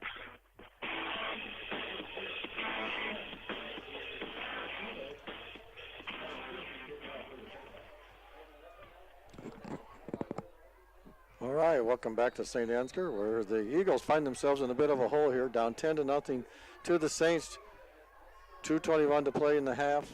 Connor King, set to kick off for the Saints. This one will be short and be taken by one of the up men at about the 20 or 15. He's going to be bringing it up to about the 35-yard line. Who was that on the return, Jay? It looked like Bixel. So the Eagles will start 1st and 10 from their own 35-yard line, down 10-0. I believe they have all of their timeouts left, or do they have I can't remember. I believe you are correct. And 65 yards to go for pay dirt. And here's the snap. Mitchell rolls left and is dropped right at the line of scrimmage. Maybe even lost a yard. Nothing doing that time for Mitchell Smith. Saints have keyed in on him. They've got a nice plan against that gun formation run game so far in this one. We'll have to make some adjustments and just hold our blocks a little bit longer. The Eagles will break the huddle. 1:54 remaining in the first period. Two receivers each way. Here's the snap. Mitchell looks left. Now he rolls out right. He's under some trouble and fires this one out here. And that one is incomplete, out of bounds. That was King coming late, providing the late pressure. Mitchell getting some pressure early, rolls out to his right, and then King able to get a nice hit on the Eagle quarterback. West Hancock going to face 3rd and 10 from their own 35-yard line with 1:43 to go. That's one thing we talked about in the pregame, Kevin. First two games, we had big numbers, but we hadn't faced any real test yet. Eagles are definitely getting tested here in this first half. 2 by 2. Mitchell looking left. Now he rolls out right. There's a flag down. The pass is incomplete, intended for Creighton Kelly. Smith is a little bit dinged up right now. I see him kind of bending over and holding his midsection. I think he took a shot. We got a flag on the play. It's going to be a hold against West Hancock. Mitchell Smith kind of bent over. Something obviously bothering him right now. And I think it goes back to that hit he took on the second down pass attempt. So they will decline the penalty, bring up 4th down. And 1:39 to go. Eagles will give the ball back to the Saints. Remster and Brum standing on their own 30-yard line. Well, we've got whistles, and I believe timeout's going to be taken by West Hancock. We'll take the timeout with them. This is West Hancock football on B103. The Britt Barn Grill. Get daily lunch specials, hot wings, burgers, roasted chicken, even a ribeye. Or to book a party at Main Avenue Event Center, call 641-843-4275. Weddings, reunions, birthday parties, or any private party. Don't miss all the action at the Britt Barn Grill or Main Avenue Event Center, downtown Britt. In-step flooring in Kanawha. Think of plush, luxurious carpets in hundreds of colors and patterns. Consider the handcrafted beauty of exotic and domestic hardwoods. There's also the diverse styles and durability of ceramic and luxury vinyl. Options for all budgets. Choose In-step flooring in Kanawha.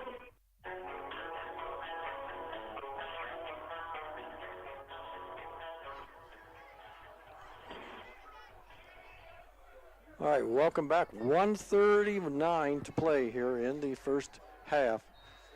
And West Hancock back to in punt formation. A little bit different formation for the Saints as they only put one man deep. That's Remster. And this one is a beautiful punt. Remster calls for a fair catch at his 24-yard line. So the Saints will start 1st and 10. Saints should have one timeout left, I believe. They that's took correct. one after they tried to draw us offside on a 4th down call. And Saints lead 10-0, and they've turned the ball over twice, but really it's been the Saint defense that's kind of been the key group to this game so far. West Hancock just 25 yards of total offense in this first half. And the Saints will come out 2 by 2. Sweezow looks things over. Witt behind him in the backfield. Now they put men in motion, and they hand it off to Witt, and Witt takes it up over the 30-yard line to the 31. Big gain on 1st down of about 6.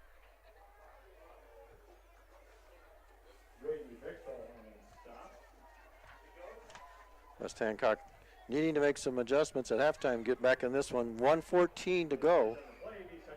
And this is where you got to watch for some misdirection type of either a screen play or run play. Short time, you're backed up, so you don't want to do anything too risky, but maybe try something to maybe fool the defense. Coach Clevenger's got a lot of those plays up his sleeve. We'll see what we see here on 2nd down.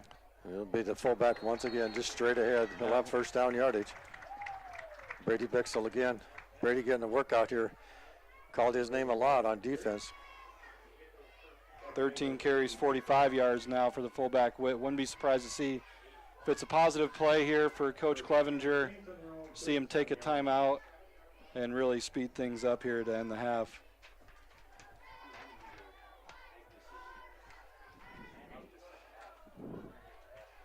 Single receiver to the right.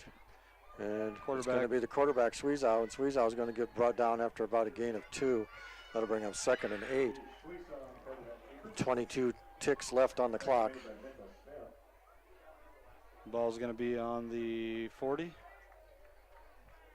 We'll call it. It looks like Coach Clevenger is going to be happy to go to halftime with a 10-0 lead. Half will finish with the ball on the 40-yard line. We'll get you that winner here at halftime. All right, so at the halftime break, it's West Hancock 0, the St. Ansgar Saints 10. We'll be back for the McNeese Tire halftime show.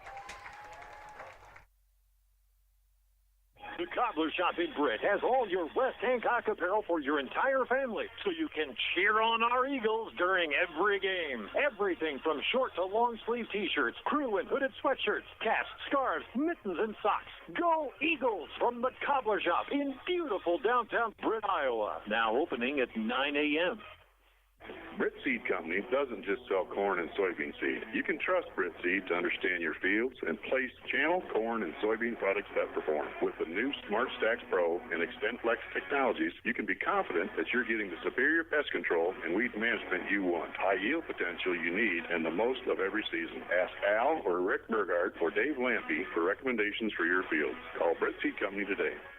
Miller & Sons Easy Go Golf Cars in Britt, Iowa. Looking for a get-up-and-go have-fun car? Check out Easy Go's new Elite models powered by Samsung lithium technology with unbeatable power and performance, unprecedented zero-maintenance batteries, and an 8-year warranty. Check out our new pre-owned and customized options today at Miller & Sons Easy Go Golf Cars, 1/2 mile south of Britt on James Avenue. Count on First State Bank of Britt and Woden to put your community first. We partner with your clubs, we cheer with you at the game, we make decisions right at home to help keep you financially strong. And with advanced online and mobile options, banking has never been easier. Good luck, Eagles, from First State Bank of Britt and Woden, member FDIC, equal housing lender. So here's the deal. When you combine State Farm home and auto insurance, you save money. State Farm agent Jay Hiscox is ready to help you combine home and auto and save in Britt. Call Jay or Lindsay today at 641-843-3563. Like a good neighbor, State Farm is there. Hi, I'm Brett McNeese. McNeese Tire and Automotive in Britt. Big or small jobs, we do it all. Tires, oil changes, and other vehicle maintenance, inspections, brakes, even transmission and engine work. And with 24-hour roadside service calls, count on our McNeese Tire family to be there for your child when it matters most. McNeese Tire, 1.5 miles west of Britt on Highway 18. Call 843-3536 or visit us on Facebook.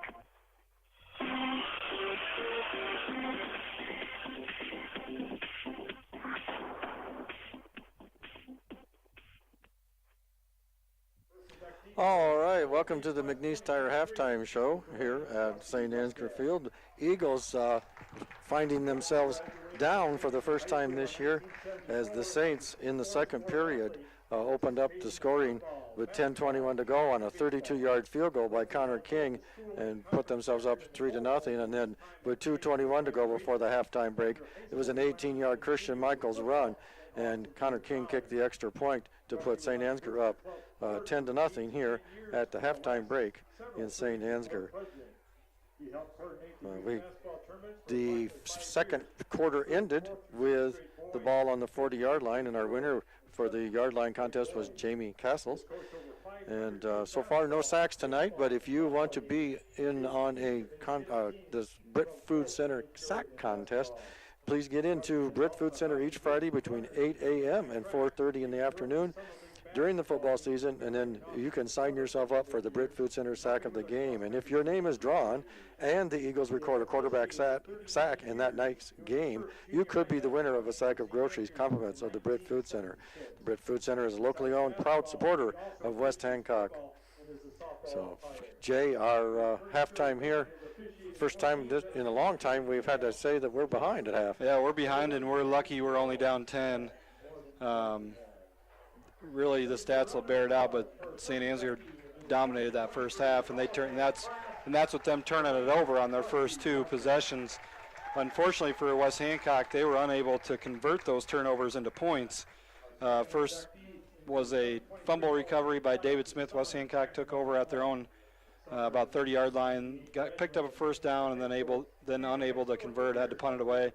And then the second turnover was an interception by Kellen Smith deep in St. Ansgar territory, but St. Ansgar turns them away on downs. And then other than that, St. Ansgar done a good job of mixing things up, have attempted 9 passes and only completed 4 of them, but I think that's kept things off balance for that Eagle defense just enough, knowing that they've got some big targets on the outside. And St. Ansgar's done a really good job. Coach Clevenger's had a really good plan defensively against a multitude of formations. West Hancock shown their wing tee, they've shown their gun, shown different variations of runs out of each, and just 24 yards, 25 yards of total offense for West Hancock. We'll get into the stats here right now, but 28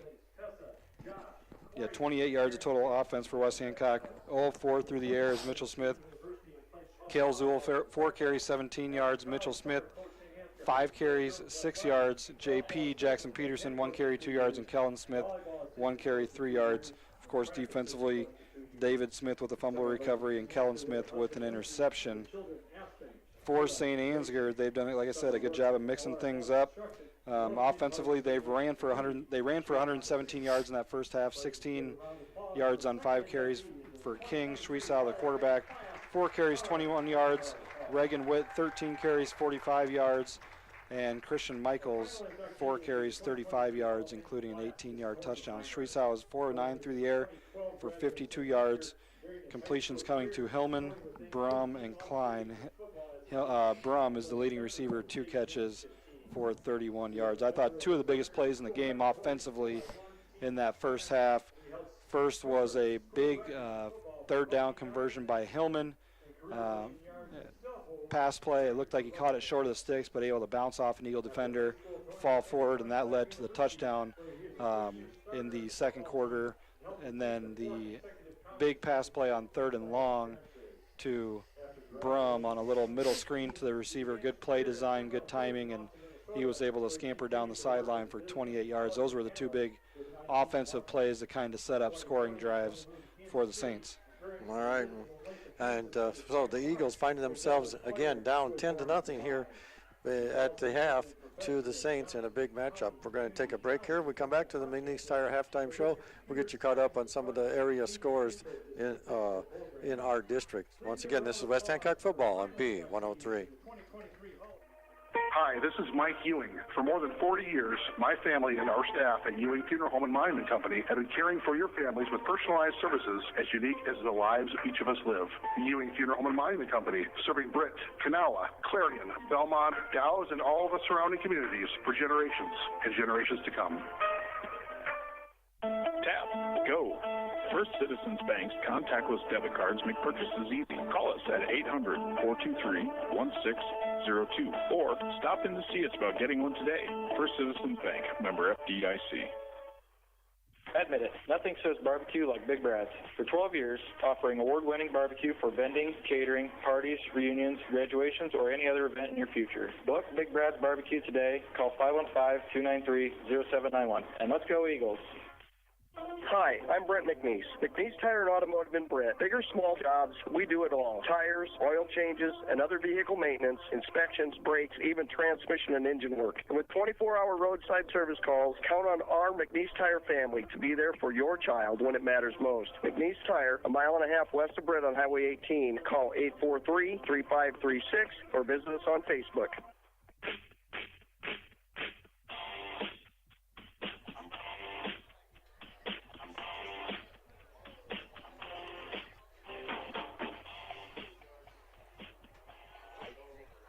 All right, welcome back to the McNeese Tire halftime show. I was out at McNeese Tire once for a little bit this afternoon, Jay. Had to do some business with them.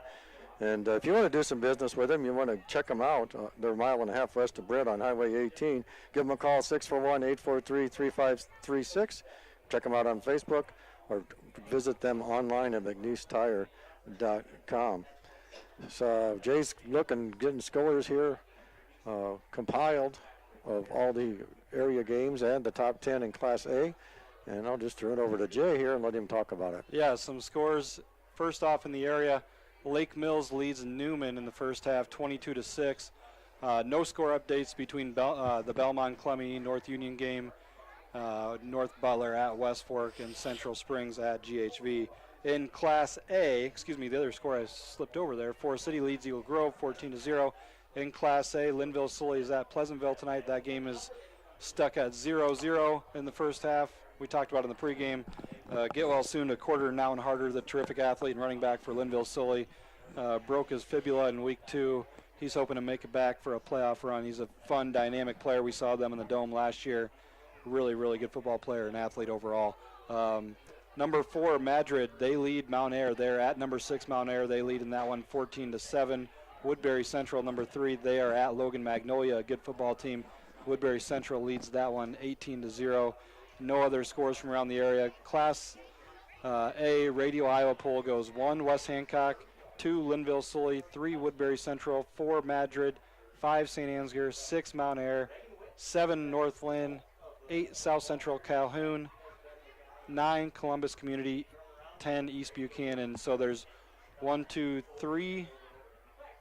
top 10 matchups tonight. Of course, this one, number 1 at number 5, West Hancock and St. Ansgar, and then number 4, Madrid is at number 6, Mount Ayr, and then some other really good games. Linville-Sully's going to get a test at Pleasantville. Woodbury at a good Loma team, and then Columbus Community at Lisbon tonight. That's a good be a good win if Columbus Community can pick it up. And then, of course, East Buchanan hosting Maquoketa Valley tonight. Maquoketa Valley, I know, got some really talented Class A football players, so we'll try to get those scores to you as the night rolls along. But if we don't get them to you, stay tuned after our broadcast. At 10 o'clock is the Radio Iowa Scoreboard Show. They'll get you caught up on all the scores from around the state.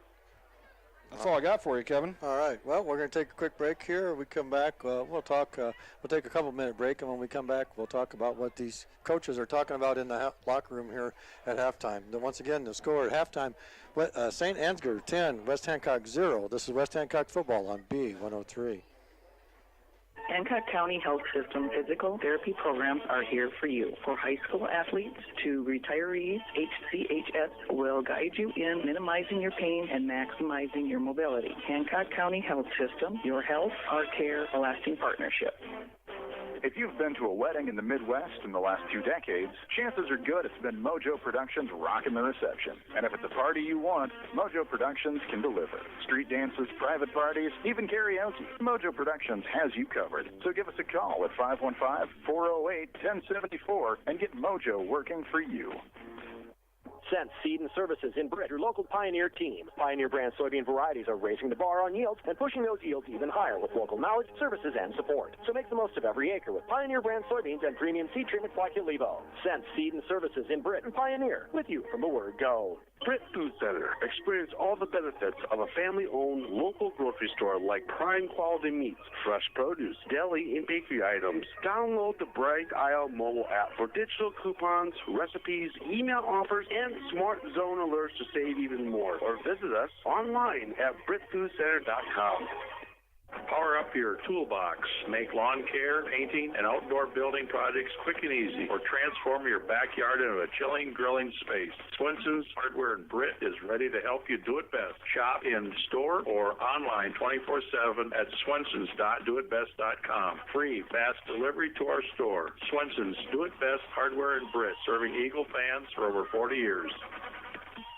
Hi, I'm Brent McNeese. McNeese Tire and Automotive in Britt. Big or small jobs, we do it all. Tires, oil changes, and other vehicle maintenance, inspections, brakes, even transmission and engine work. And with 24-hour roadside service calls, count on our McNeese Tire family to be there for your child when it matters most. McNeese Tire, a mile and a half west of Britt on Highway 18. Call 843-3536 or visit us on Facebook.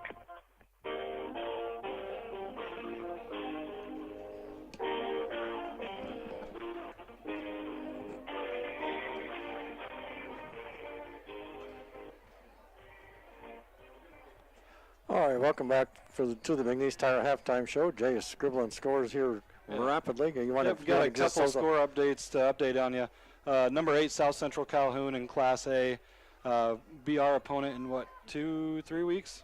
4 weeks, something. I don't know. We're in week 3 somewhere right now. down the road. I know it's not next week, and I know it's tonight, but South Central Calhoun, they're in a battle with Riverside. They're tied up 14-14. Some other scores of interest. Mason City leads Gilbert 8-7. ADM, they are ranked number 1. They're playing Lewis Central tonight, and they lead at the half 21-17. That's probably one of the biggest games, if not the biggest game in the state as far as the bigger schools. And Clear Lake leads Iowa Falls after a Titan Schmidt touchdown. They lead that one 14-6. All right, thanks, Jay. We've got, looks like we're going to have a couple seconds here to talk about it. But take us in the locker room at halftime. Yeah, it's one of those things where I don't know how many adjustments you make. You just kind of, as a coach, and you know this, and you kind of challenge the manhood of your kids. Yeah. You know what I mean? Yeah. You got dominated up front, and you come out and say, we know what we do what we do, and we know how to do it. It's just a matter of, do you want to impose your will on the other opponent, especially as an offensive or defensive lineman? And I don't think there's necessarily a ton of adjustments from a schematic standpoint, and I'm sure they'll make those adjustments, but I think it's more of you come out and you challenge your kids to step it up from an intensity standpoint and win their battle on the line of scrimmage and see if you can come out here and sneak a win out of this one. But again, give credit to Coach Clevenger and company. They came out with a great plan in that first half. Defensively, they were dominant, and then they did just enough offensively to mix things up between the pass game and the run game and sneaking, the one thing I've always noticed with Coach Clevenger is he does a good job of getting his playmakers in different positions to get the ball. You know, we saw that with them giving Hillman a couple chances, you know, a couple incomplete passes, but they kept going back to that big target, and he came up with a big conversion. And then, of course, they sneak Connor King in the backfield and kind of move him around in multiple spots. He's a good weapon for him. And then the Brum kid looks like a really nice weapon outside, and they did a good job with the play design to hit a big play in that first half. So West Hancock going to have some kids step up. I really think it's going to be at the line of scrimmage offensively and defensively. If we're going to get ourselves back in this game, that's where the biggest improvement's got to be made, is at that line of scrimmage. And they'll get the opportunity right away as the Eagles will start the second half with the ball. Big possession here. Huge possession here early. You're either going to get the momentum's going to swing. It's either going to move even farther to the St. Ansgar sideline, and they're going to feel really, really confident moving in to their offensive possession. Or if you're West Hancock, if you can end this possession here in a score, the momentum moves to the south side of the field, and that south sideline, the team with the white pants and the white jerseys. Let's hope the Eagles can put together a nice drive here and start the second half strong. So set to kick off the second half for the Saints is number 27. That'd be King. And deep for the Eagles will be Kellen Smith and Jackson Peterson. You let me know if you want that light on. Do you want that light on? Do you need that light on, coaches? Do you need that on, Al?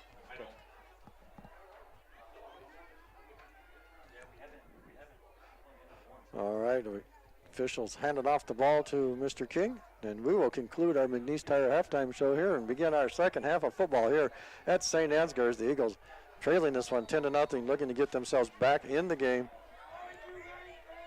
Big special teams play would really give a jump start to that momentum we talked about that needs to creep back over to that Eagle sideline. So here we go. Here's the run up. And the kick. Offsides on the kick team. And that'll back them up. And we'll do it again. Brady, you want this light on or not? Okay.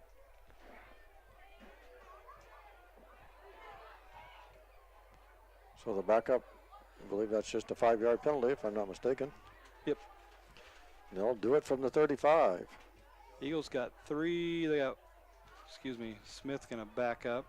Or Peterson walked up there to say something to someone. Yeah. Smith and Peterson deep. Bixel and Mitchell Smith, the next line, about 7 to 8 yards ahead of them. So we'll tee it up and try it again here as Mr. King steps off.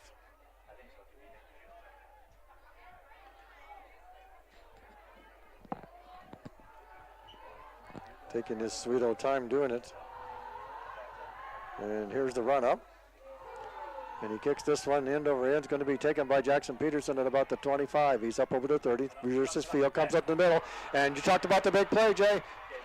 JP takes it into St. Ansgar territory to about the 46-yard line. Yeah, good job turning on the jets there for Jackson Peterson.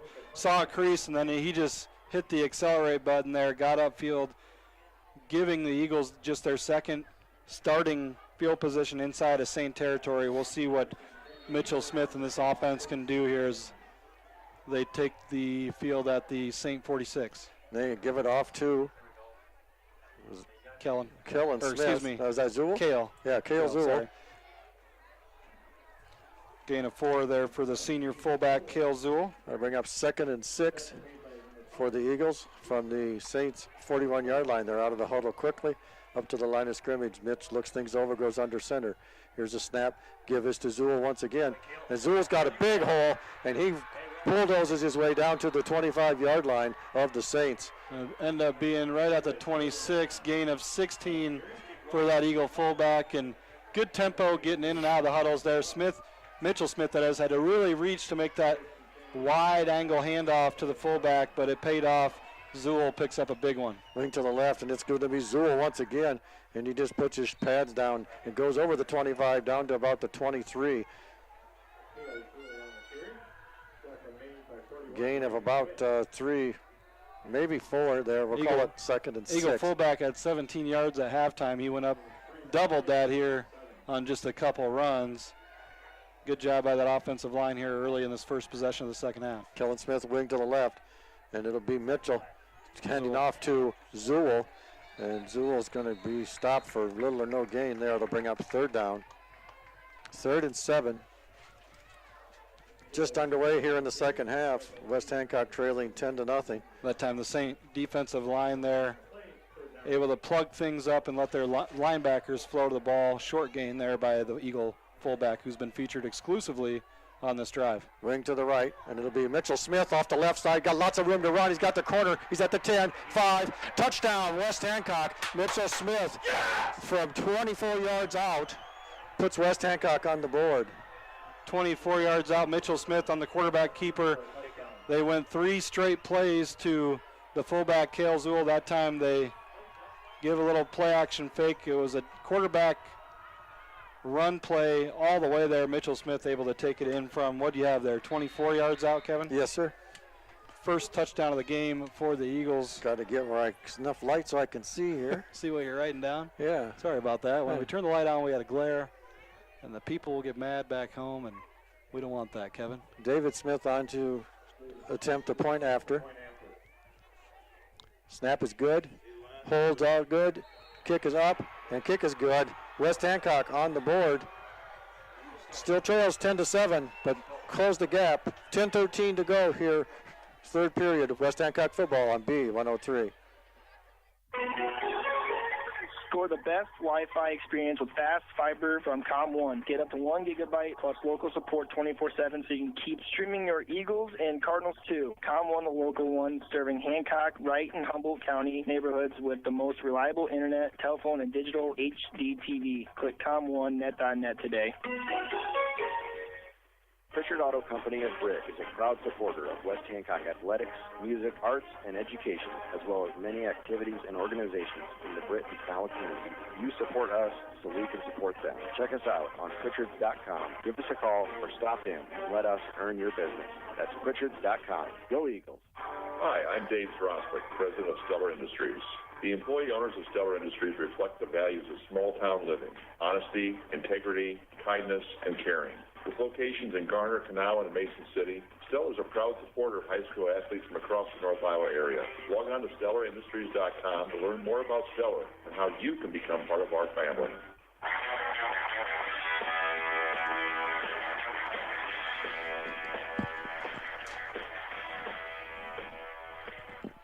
Welcome back, and as we come back, the Eagles kick off, and it'll be Dylan Brom, and he weaves in and out of traffic up to about the 31-yard line. Took the ball about his 15. So 10:05 to go. Saints will have their first possession of the second half as West Hancock takes the opening drive of the second half in for a touchdown to close the gap. Now 10-7, they trail to the Saints. This one's living up to the pregame hype, Jay. Yes, it is. Single receiver to the left, 2 to the right now for the Saints. Hillman split out to the far sideline, and they're going to give it to Christian Michaels, and he's going to have a yard and a half gain, short gain on first down, bring up second down. Yeah, let's go back to that first drive. A heck of a statement drive there, and it was really the offensive line and fullback Cale Zool that set the tone on the first 2 carries for the Eagle offense, and then Mitchell Smith able to do what Mitchell Smith does, get around the edge and then use that speed and power and find the end zone. Big touchdown drive and big response by the Eagle offense after being relatively stuffed in that first half. And squeeze out back to pass, and the receiver is not able to catch up with the ball. There is a flag down. I believe it's going to be. I think it's going to be a hold defensively on us on the defensive back, Kevin. So that will result in. We'll see what they do here. That'll give them a first down. Because it was second and 8, so 9:24 to go.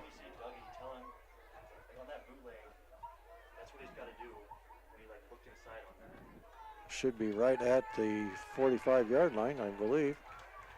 Just a yard off, 44. It'll be 1st and 10 for the Saints.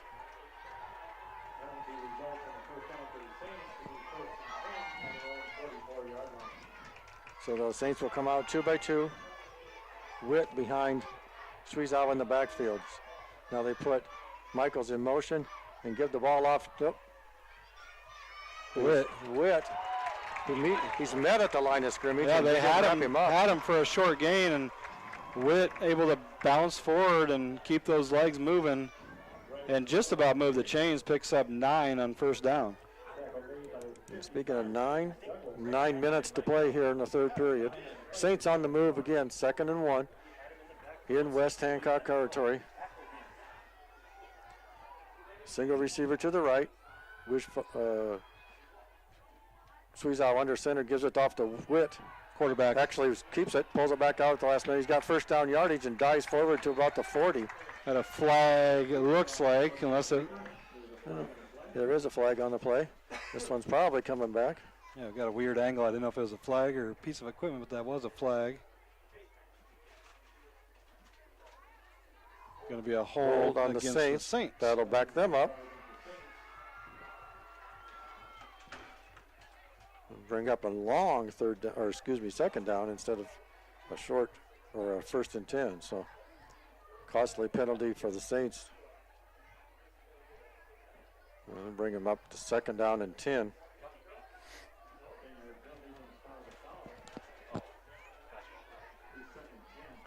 So the Saints with 8:41 to go will break the huddle.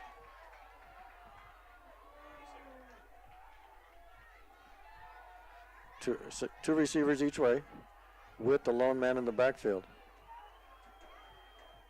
Now they put King in motion and they hand it off to him. He goes straight ahead for a yard. And before he's stuffed by the interior of the defense. Good job by the linebackers flowing the football. Creighton Kelly and company. Short game by Connor King, and going to be a 3rd and long in their own territory from the 40, call it the 46, Kevin. Yeah. 8 minutes to go here in the 3rd quarter. Eagles trail 10-7.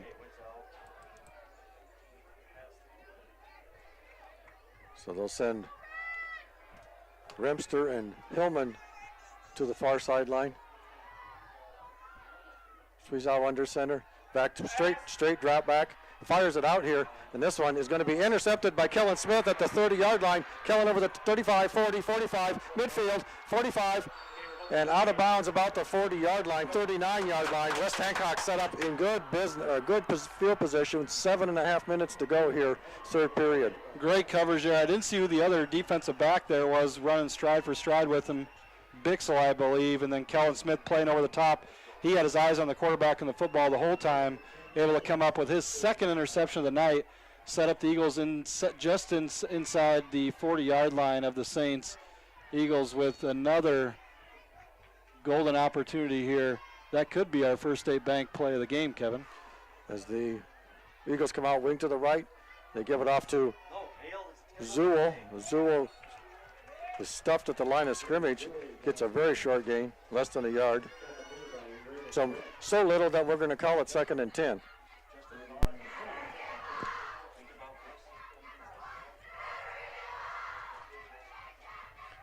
So Eagles will break the huddle. 7:13 to go here, 3rd period.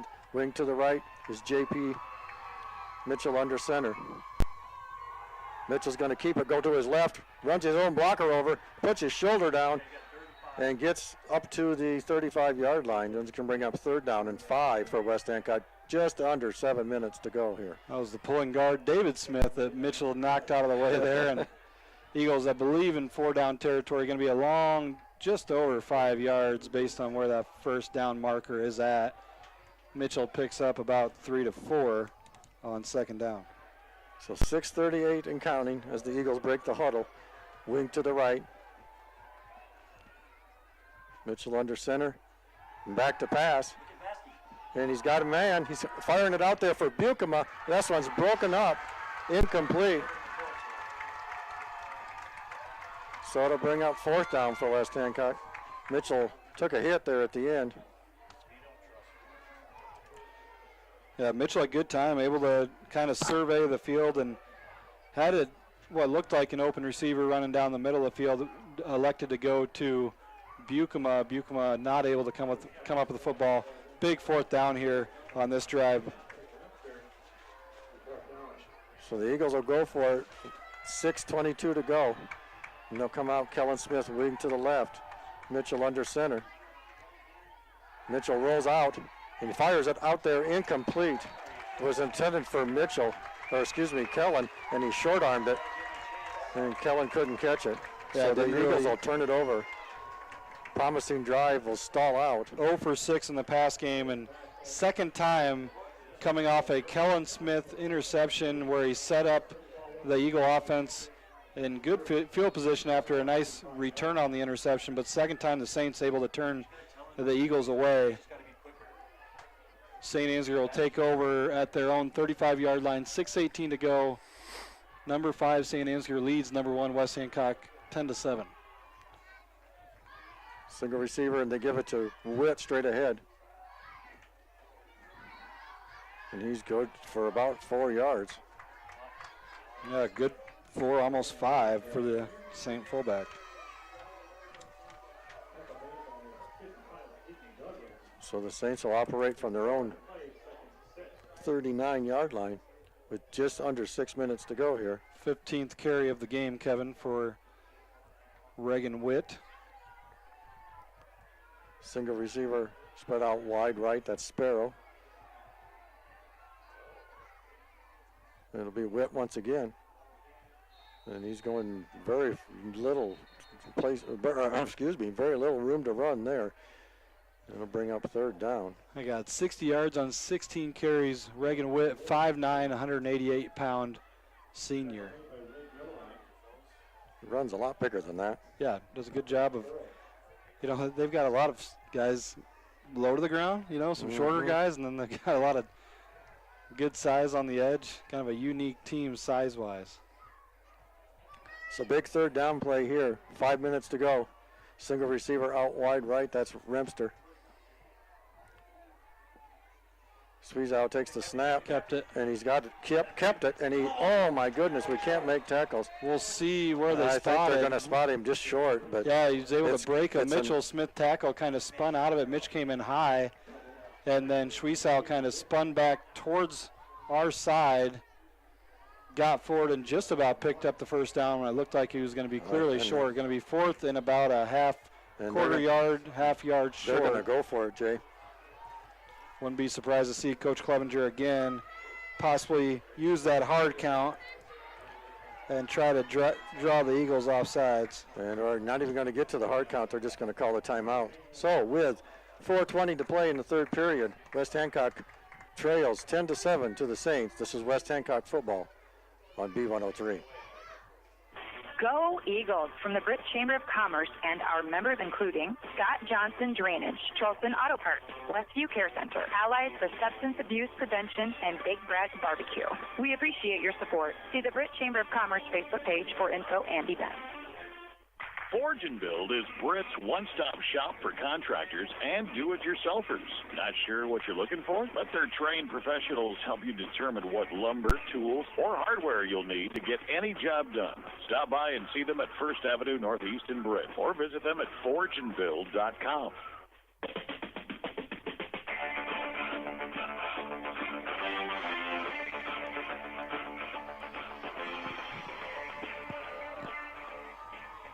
All right, welcome back out of the timeout. The Saints first of the second half, 4:20 to play.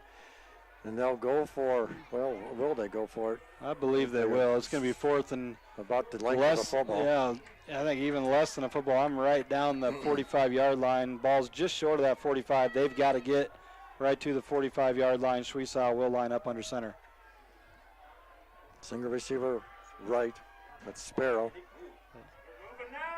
And he has the first down easy.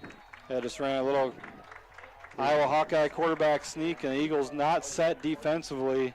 Saints come out with a little quick count and catch that Eagle defense sleeping, and they pick up a first down relatively easy. Nolan Vasky back into the game now. Shaler Prignance will run off as it looks like they'll have Douglas and who's our left defensive tackle there, Kevin? Is that Ray? Looks like it. Yep, Ray Gredlet. So they'll come out, single receiver to the right. It's going to be Witt again. And a 2 or 3 yard gain for Witt. St. Ansgar just trying to... Doing a much better job, St. Ansgar is in the second half, of giving Witt a little bit more running room. He's got, a couple bigger carries here in this second half. And the Saints doing a good job of shortening this game up, leading 10-7, 3:38 to go, third period.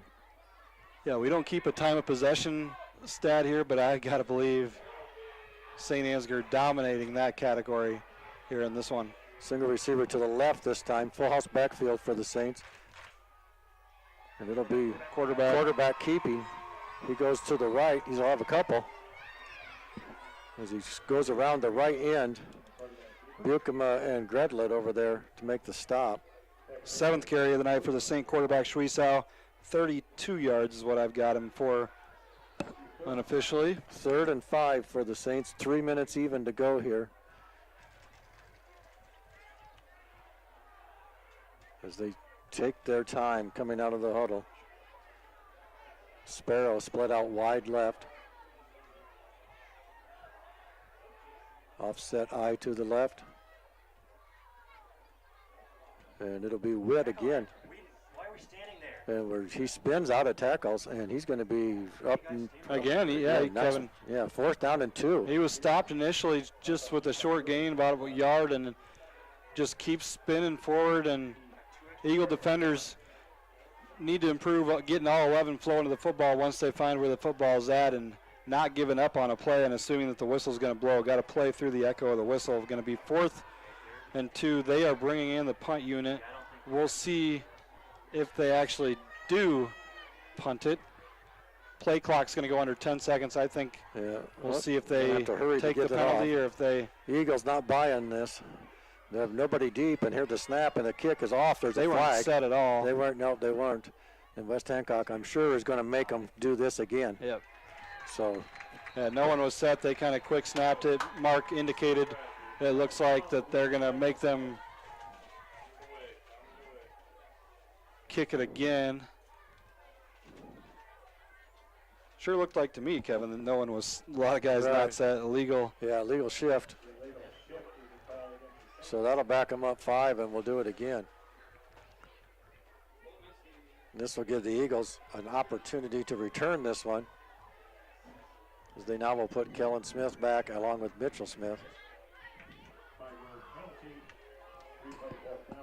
So 1:47 to go, third period. Again, the Eagles got some work to do here on both sides of the ball. As the Saints will take this down as low as they can on the play clock before. And now we have a rather funky formation. Kind of a swing gate formation out of the punt. They're going to throw it. They're going to throw it. And they got a man wide open, and it's incomplete. Oh. All kinds of flags coming in. Ran a unique set there, kind of a almost a swing gate type formation that you see on extra points. And sprint the guy out in motion here to the near side. Then they threw it to Hillman, who was wide open, unable to come up with it. But a flag flies, and this one it looks like is going to go against the Eagles. Coach Sanger wanting an explanation over there on the far sideline. So Coach Sanger having a pretty heated discussion with the side official. And the big 6'6" Hillman draws the pass interference penalty. And that'll give them a new set of downs.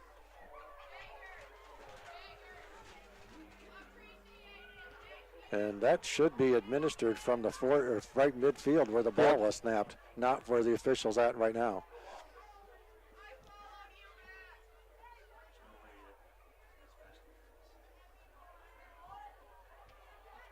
Yeah, they got back to midfield, Kevin. Whoops, sorry, Jay.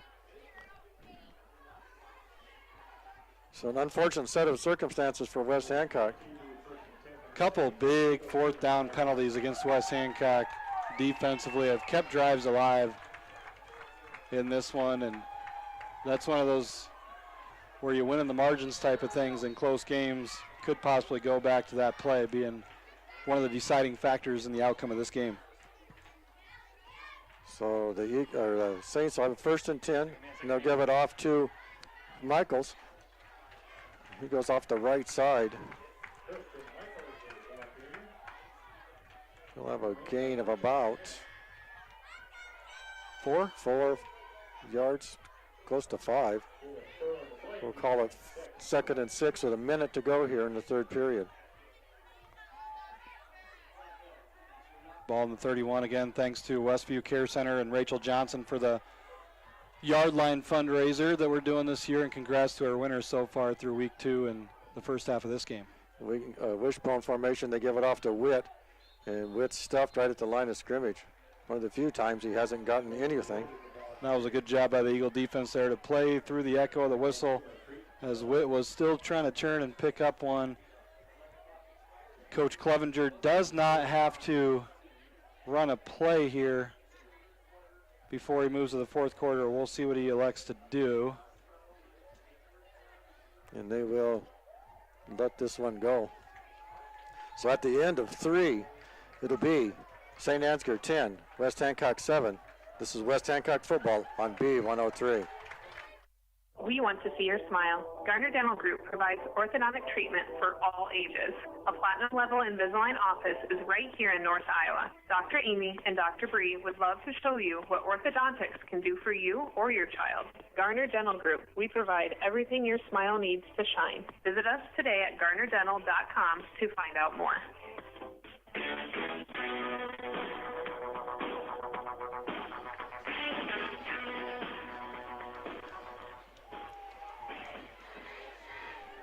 All right, welcome back. We're going to start the 4th and final period here. West Hancock trailing 10-7 to the Saints of St. Ansgar. And we're at the 30-yard line. So the winner of the yard line marker was Jesse Castles, keeping it in the family, as Jay says. Double winners with the Castle household. So the Saints have 3rd down and 5 on their own, or on the Eagles' 30-yard line. As we start the 4th quarter, Eagles needing to make a big stop here.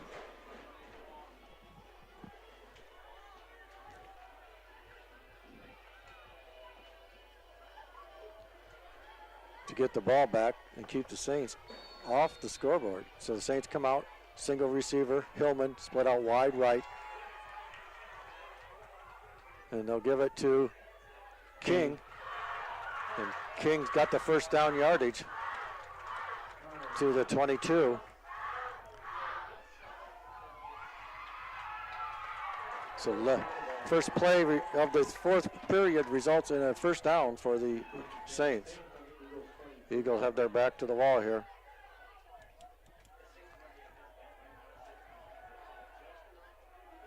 Single receiver to the right. Squeeze out under center. 2nd man through has it, and he's stopped at the line of scrimmage. That was King tripped up. I believe that was Mitchell Smith that got a hand on him initially to trip him up at the line of scrimmage. Just a gain of 1 for the senior running back, Connor King. 8 carries, 26 yards for King. So 11 minutes to go here. And 2nd down and 9 from the Eagle 22 for the Saints. They split out Remster wide right. Wishbone formation. Squeeze out under center. It's going to be fullback Witt. Picked up more than he should have there. Gain of 4. Yeah. So they'll have a 3rd down and about 4. Workman like 70 yards on 20 carries for the same fullback.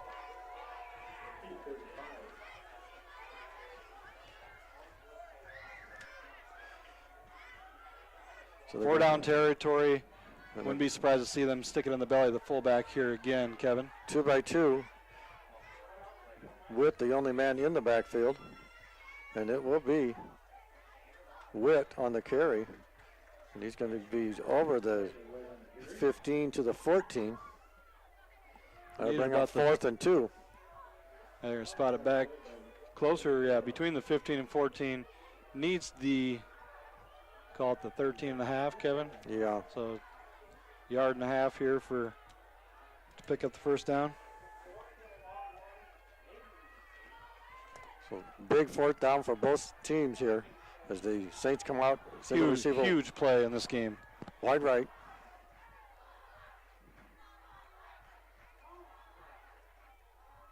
And it will be back. King, and I don't know, Jay. Yep, I think he got it. He got the lean. Eagles there again. It's kind of been the story of the night, especially in the second half. Eagles getting defenders of the ball, but Saints doing a better job of finishing their run, falling forward. Good lean, and that time that extra lean by the senior running back King, able to move the chains on a huge 4th and long 1 conversion for the Saints. So the Saints will come out, a single receiver to the left, straight I formation. It'll be Sweezow. He's inside the 10. Then Ray Gretla got to him first in the backfield. He was able to kind of wiggle his way out of that tackle, and then just a short gain there by the quarterback, Sweezow. So 2nd down, 8:42 to play. Eagles need to make a stop here. Need a stop or a TO, Kevin? So it's really the thing that's been keeping this game alive and keeping it close is St. Ansgar has turned the ball over 3 times in this game. Wouldn't mind seeing a 4th. Back to pass. He squeezes out. He fires it out here for Sparrow, and Sparrow doesn't get anywhere near it as it goes sailing over his head, incomplete. So that'll bring up a 3rd down. We apologize to the viewers there. And anytime a ball goes to that corner of the end zone or near that pylon, you're gonna get a nice look at the window railing and some bugs.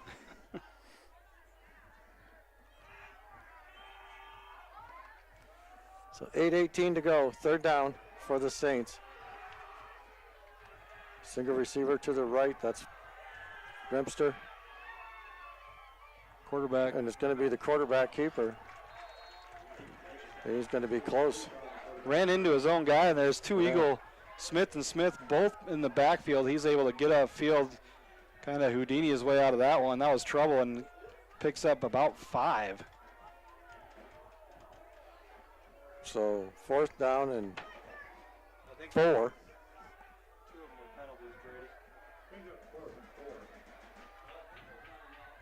4th and 4 for St. Ansgar. Saints looking to score. Eagles looking to stop here and get the ball back.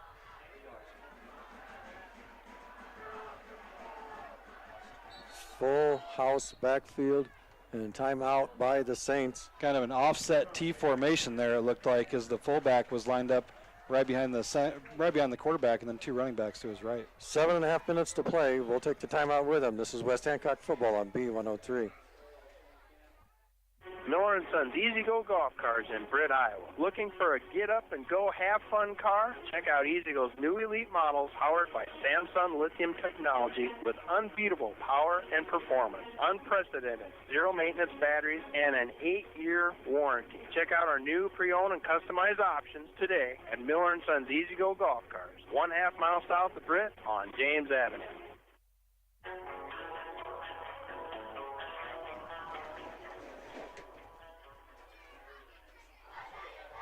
All right, 7:33 on the clock. Big 4th down coming here. St. Ansgar down on the West Hancock 5-yard line. West Hancock makes the stop. They take over in 7.5 minutes to make up a 10-7 deficit. Got a college football score for you tonight. Kansas hosting Illinois tonight. I was thinking Illinois may give Kansas a game. Kansas, a nice kind of Cinderella story last year. Kansas is laying it to the Illini, the Fighting Bielemas. They lead 31-7. Of course, we got a big one tomorrow. Iowa State in Ames. Got all the presidential candidates going to be there, I believe. So if you're going to the game, get there early because traffic's going to be brutal. So 2-by-2 and now a shotgun formation for the Saints. King in the backfield. Blitz back to pass, and this one complete. Complete to, now we have a flag after the touchdown. We got a late flag. Who was that on the catch? I'm not sure exactly. Jay? I'll let you watch the flag. I'm going to watch the replay. Oh, okay. Sparrow on the touchdown. Carson Sparrow. From 5 yards out. Touchdown is good after the play. And sportsmanlike conduct penalty for the Saints.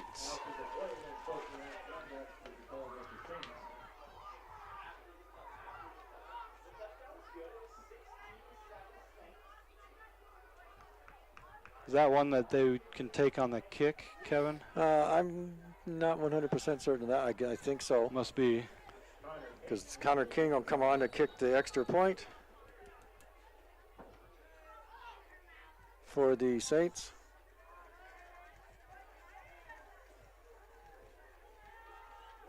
And this one is up and good.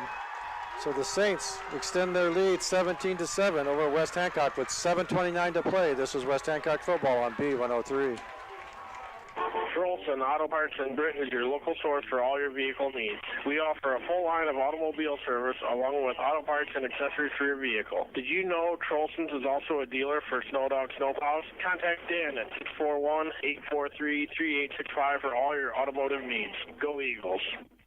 Farmers Trusted Savings Bank, your hometown community bank, offering expertise in ag and commercial lending with digital banking products to fit all of your financial needs. Contact us today in Buffalo Center, Lakota, Britt, Lake Mills, and Bryceland. Member FDIC. Baucom and Grain Equipment has been in the grain handling business in Britt for over 55 years. Call Paul at 843-3734 today for more information on grain bins and shivers drying equipment. Baucom and Grain Equipment in Britt, the grain drying specialist.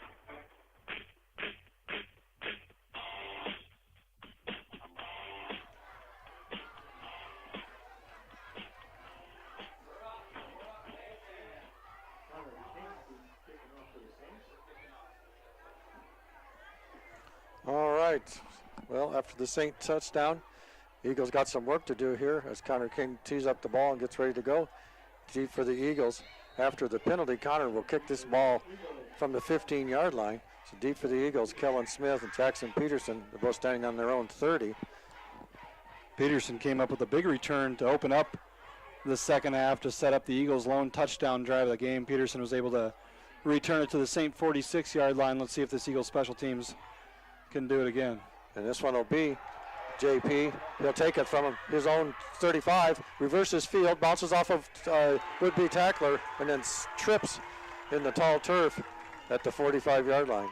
Yeah, slips there trying to get upfield after he bounced off that tackler, but Eagles still going to have relatively good field position to open up this drive. And Kevin, you're in must-score drive mode here, especially the way the Saints have been able to burn clock offensively, because you may only get 2 more possessions here in this football game, and you're down 2 scores. So wing to the right for West Hancock.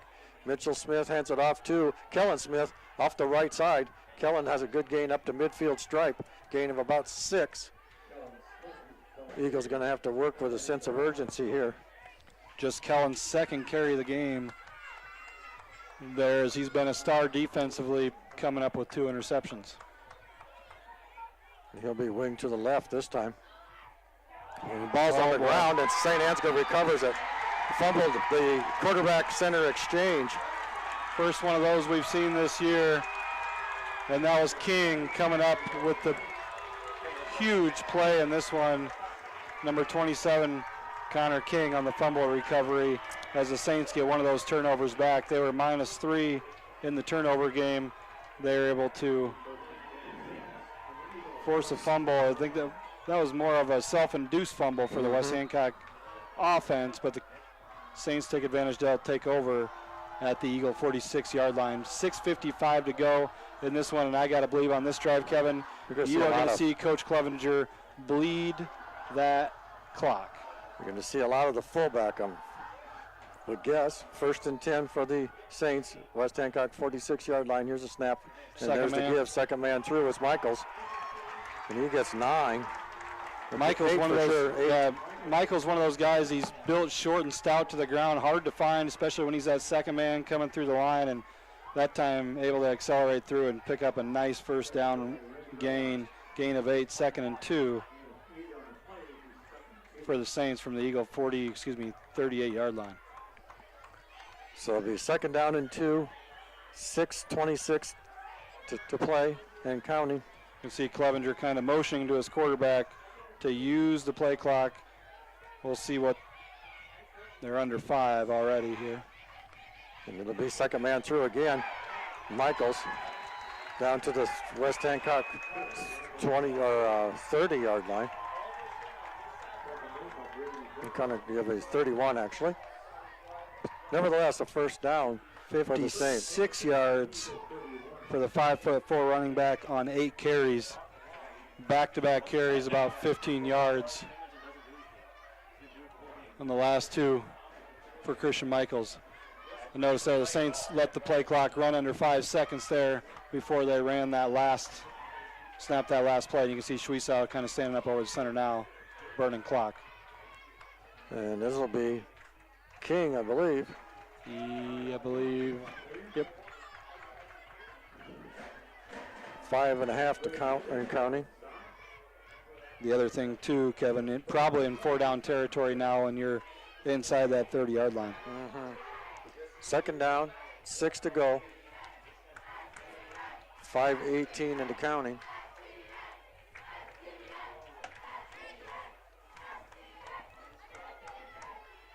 We said in the pregame, Jay, that there's been some battles between these two teams. Tonight was no exception. 5 minutes even to go now. And it'll be quarterback keeper. And he dives forward. He's going to be a couple yards short of the first down. Yeah, it looked like Schwiesau wanted to get around the edge there. Thought twice about it. Good leverage by the Eagle defense containing the outside. Schwiesau gets it upfield, picks up positive yards. Gain of about 2 or 3 for that quarterback, Schwiesau, who was a junior, 6'1", 182.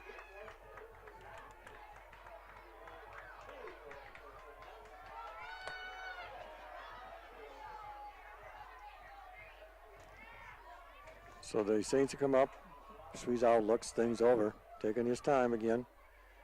And we'll give it to the first man through. That's Witt. Looks like they got the first down. Yep. You're going to move the chains. They're going to burn at least another minute 30 off. About 2 minutes off. They'll be able to burn off. Eagles do have 3 timeouts, but they are down 2 scores. Saints being very intentional, Kevin, about making sure that play clock is under 5 seconds before the center snaps it to the quarterback, Schwiesau. So 1st and 10 for the Saints. 3:47 to play. Schwiesau not even getting under center until there's about 10 seconds left on the clock. And the ball's out. Oh.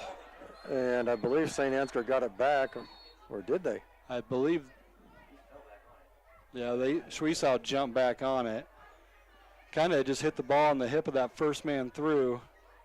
Going to be a timeout, West Hancock. So a timeout for the West Hancock with 3:31 to play. We'll take it with them. This is West Hancock football on B103. The Titanium Lunchbox mobile food truck thanks you for your support, and we look forward to catering all your special events this year. Weddings, prom, graduation, reunions, or even a business luncheon. Choose anything off the Titanium Lunchbox menu or customize your own menu with casual or formal cuisine, even appetizers and desserts. Call us at 641-512-1187 today to book your event. The Titanium Lunchbox in Britt. What's in your lunchbox? In-step flooring in Kanawha. Think of plush, luxurious carpets in hundreds of colors and patterns. Consider the handcrafted beauty of exotic and domestic hardwoods. There's also the diverse styles and durability of ceramic and luxury vinyl. Options for all budgets. Choose In-step flooring in Kanawha.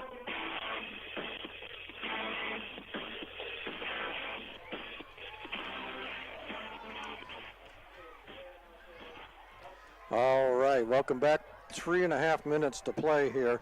West Hancock takes their first time out. It's 2nd down and 10 for the Saints.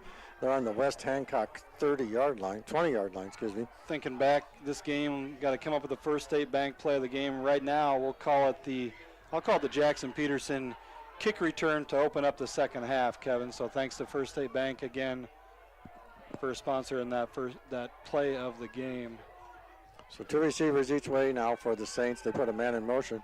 That's Michael, and they pitch it out to Michael, and he dropped behind the line of scrimmage. That was a new look there. Yeah, it was. Mitchell again getting up slowly. And now one of the Saints also getting up slow. That's Michael. No gain on the pitch plays. Was that Michaels they brought in motion there and just pushed it back to him? Yes. Michael's pretty ginger on his right leg the way it looks. And he's been really important here in the second half. At back-to-back runs totaling 15 yards to move the chains and really get the momentum moving. Going to have a timeout. Timeout, West Hancock. All right, we'll take the timeout with them. This is West Hancock football on B103.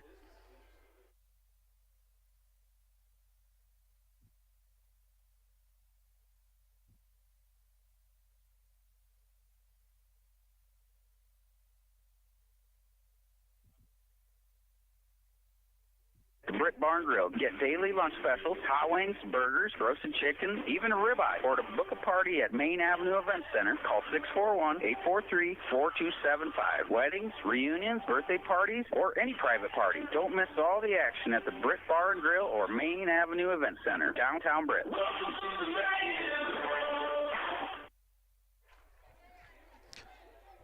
Welcome back to Saints Field Count here. on First State Bank of Britt and Woden to put your community first. We partner with your club. We cheer with you at the game. We make decisions right at home to help keep you financially strong. And with advanced online and mobile options, banking has never been easier. Good luck, Eagles, from First State Bank of Britt and Woden, member FDIC, equal housing lender.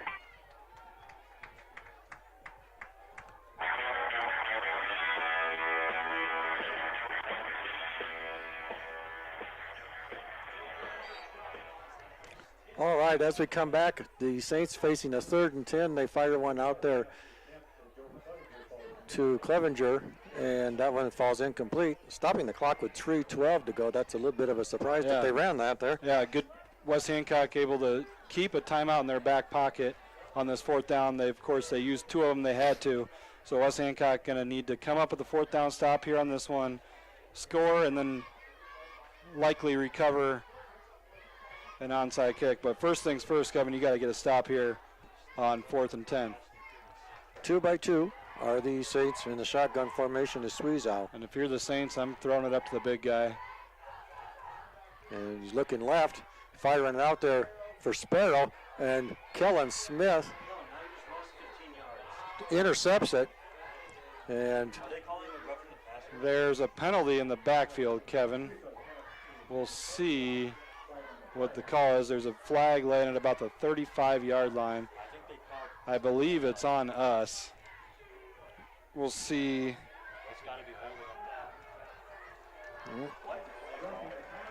We're roughing the passer. We'll watch the replay and see what that is, but that's going to move the chains.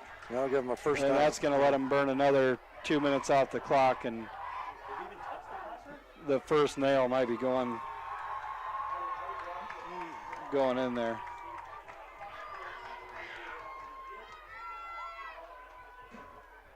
Let's see if I've got a replay of it. I think my camera was moved off the.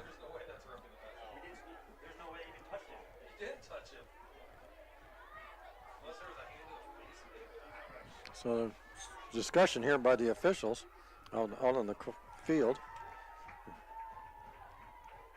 It barely touched him in the face mask right as the ball left his hand, watching the replay back. Wow, it's a different game, Kevin. Football is nowadays than it was just 2-3 years ago, but that's 3 4th down conversions via the penalty, and that's one of those roughing the passers that all the morning talk shows talk about the next day, and where the defender, his hand made contact with his helmet, but it wasn't anything malicious, and by the name of the penalty, roughing the passer, that is not roughing the passer. Yeah, just barely got a piece of him. So 3:12 to go, and they'll have a first down. Officials are still trying to decide what they're going to do here. And the Saints will come to the line of scrimmage with a single receiver right.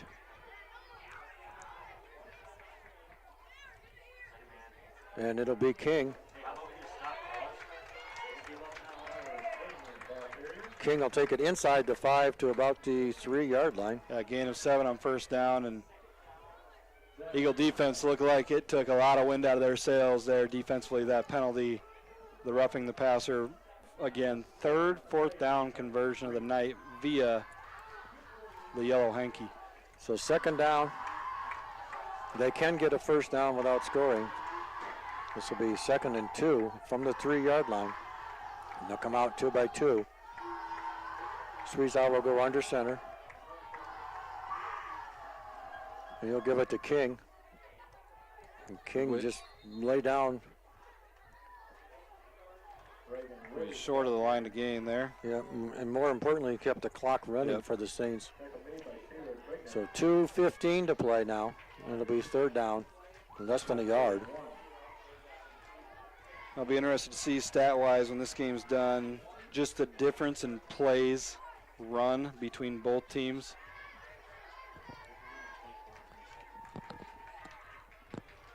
Yeah, just looking at some of the things, I think we've only ran like 24, 27 plays from scrimmage. Reagan Witt has carried the ball alone 23 times tonight. So wishbone formation, it'll be Witt again. King in for the touchdown from 2 yards out. The Saints cap that, drive off, convert a big 4th down on the penalty, and then King able to put it in the end zone from 2 yards out. And we're going to need a miracle, Kevin. 1:44 to play.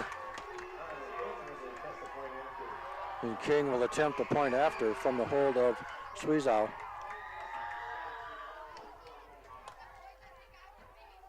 There's a snap. Hold is down, kick is up, and good. So St. Ansgar takes the lead with 1:44 to play. 24-7 over West Hancock. The Cobbler Shop in Britt has all your West Hancock apparel for your entire family, so you can cheer on our Eagles during every game. Everything from short to long sleeve t-shirts, crew and hooded sweatshirts, caps, scarves, mittens, and socks. Go Eagles from the Cobbler Shop in beautiful downtown Britt, Iowa. Now opening at 9 a.m. Britt Seed Company doesn't just sell corn and soybean seed. You can trust Britt Seed to understand your fields and place channel corn and soybean products that perform. With the new Smart Stacks Pro and XtendFlex technologies, you can be confident that you're getting the superior pest control and weed management you want, high yield potential you need, and the most of every season. Ask Al or Rick Burgard or Dave Lampy for recommendations for your fields. Call Britt Seed Company today.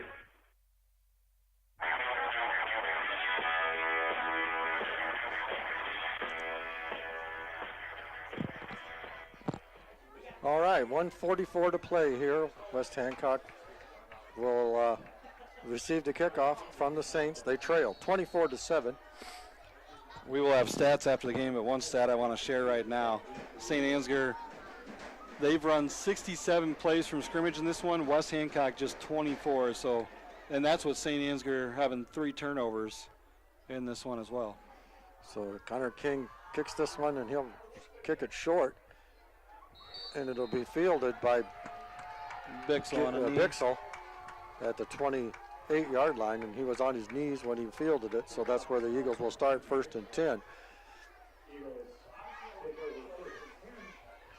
So basically need to score, recover an onside kick, score, recover an onside kick, and score. And hopefully the clock operator falls asleep after a timeout or something and forgets to start the clock again. If you're West Hancock, and we'll talk about it after the game, you got to realize, you've got a bullseye on your back being ranked number 1, but this is only week 3. Teams get better and better as the season goes. So far, it just hasn't been our night. Trips to the right now. Smith in the shotgun. There's a big blitz coming in, and he fires it out there incomplete. Yeah, looking to run some receivers deep and then hit Kellen Smith in the backfield, but St. Ansgar brings the blitz. And Mitchell Smith, after starting the season without an incompletion through 2 games, has not completed a ball yet in this game. So 1:41 to go, just 3 seconds off the clock for that one. No yards gained, though. It's 2nd down and 10. Eagles come out 2 by 2. And Mitch fires it out there. Nearly picked off, intended for Jackson Peterson. That was Christian Michaels. Good to see him back on the field after leaving with an injury. He's able to undercut that route, just about picking off the Smith pass to Peterson.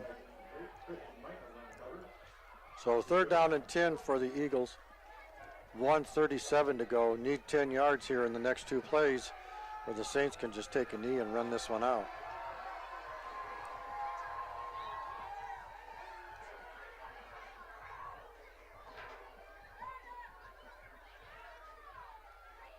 Buchanan Smith to the near side. Peterson. Run all the way to the far side. And Mitchell will not get back to the line of scrimmage. They'll lose a yard. It'll be 4th down. 4th and 11 for West Hancock. Yeah, nothing doing, getting to the outside, getting to the edge, and really no cutback lanes there either for Mitchell Smith. Had a lot of guys free running at that Eagle quarterback. 4th and 10. And this is the last hope here for West Hancock. They must convert. 2 by 2. Here's the snap. Mitch drops back. Fires one out there. He's got a man complete into Saints territory. Jackson Peterson down to the Saint 40-yard line. 53 ticks to go. Gain of 30 there on the pass play from Smith to Peterson. See what the Eagles do here. They're lined up. 2 by 2 again. Mitchell got lots of time, fires out in the middle, and this one's through everybody's hands. Intended, he had 2 receivers there actually, JP and Kellen, but this one falls incomplete. 2nd and 10, 43.9 to go.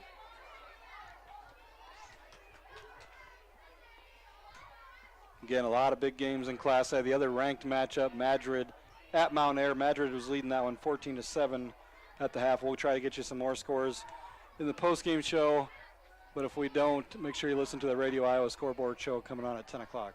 So again, 2 by 2 for the Eagles. Mitchell looks left, fires out there, complete to Kellen, and Kellen gets out of a tackle, runs downfield to about the 20-yard line. That'll stop the clock. And there'll be a timeout taken by West Hancock.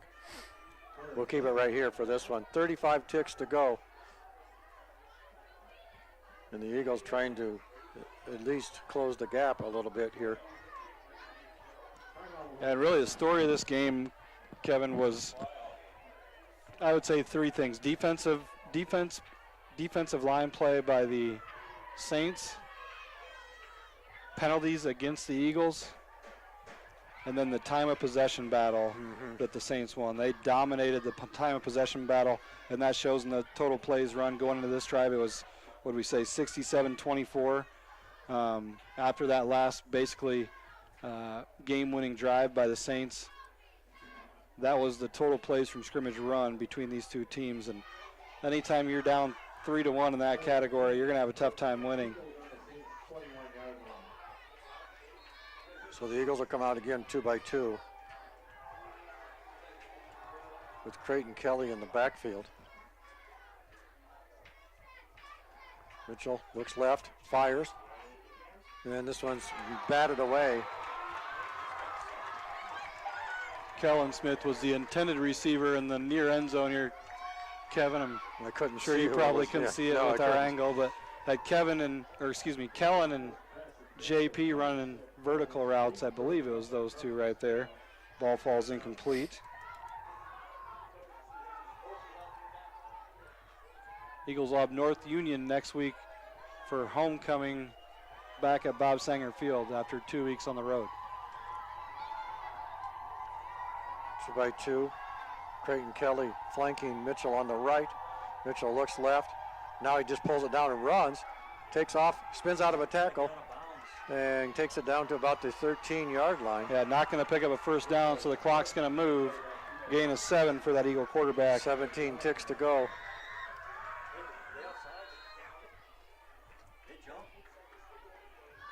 And Mitchell snaps it and spikes the ball. 4th and 2 now here, Kevin. 14 seconds to go here in this one.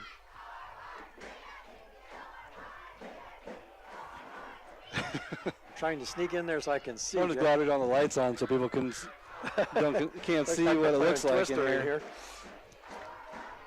The Eagles will come out now. Bunch formation to the right. He fires it out there to Kellen Smith. Gonna have a hold there, I believe. I don't think they'll call pass interference. I think they're gonna call a hold on the defense. Smith was trying to get out on the wheel route in the far corner end zone, and that hold prevented him from doing that, but that's kind of a muted penalty. Eagles would have liked to trade that penalty in for a different one that was called against him, but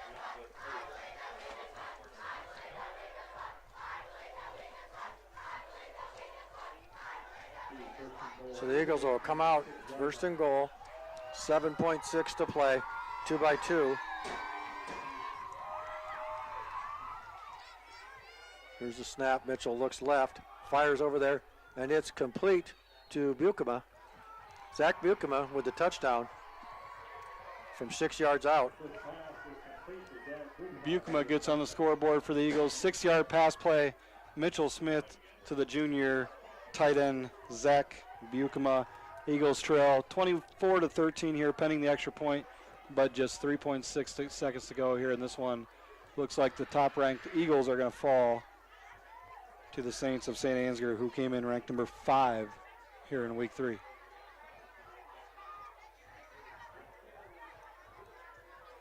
So 3 receivers right, 1 to the left for the Eagles. Mitchell looks left, fires it out there, complete to Bukema, flag down. 2-point conversion is good.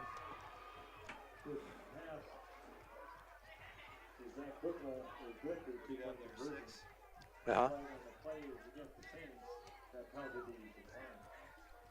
So 3.6 to go. It's West Hancock, or excuse me, St. Ansgar 24, West Hancock 15.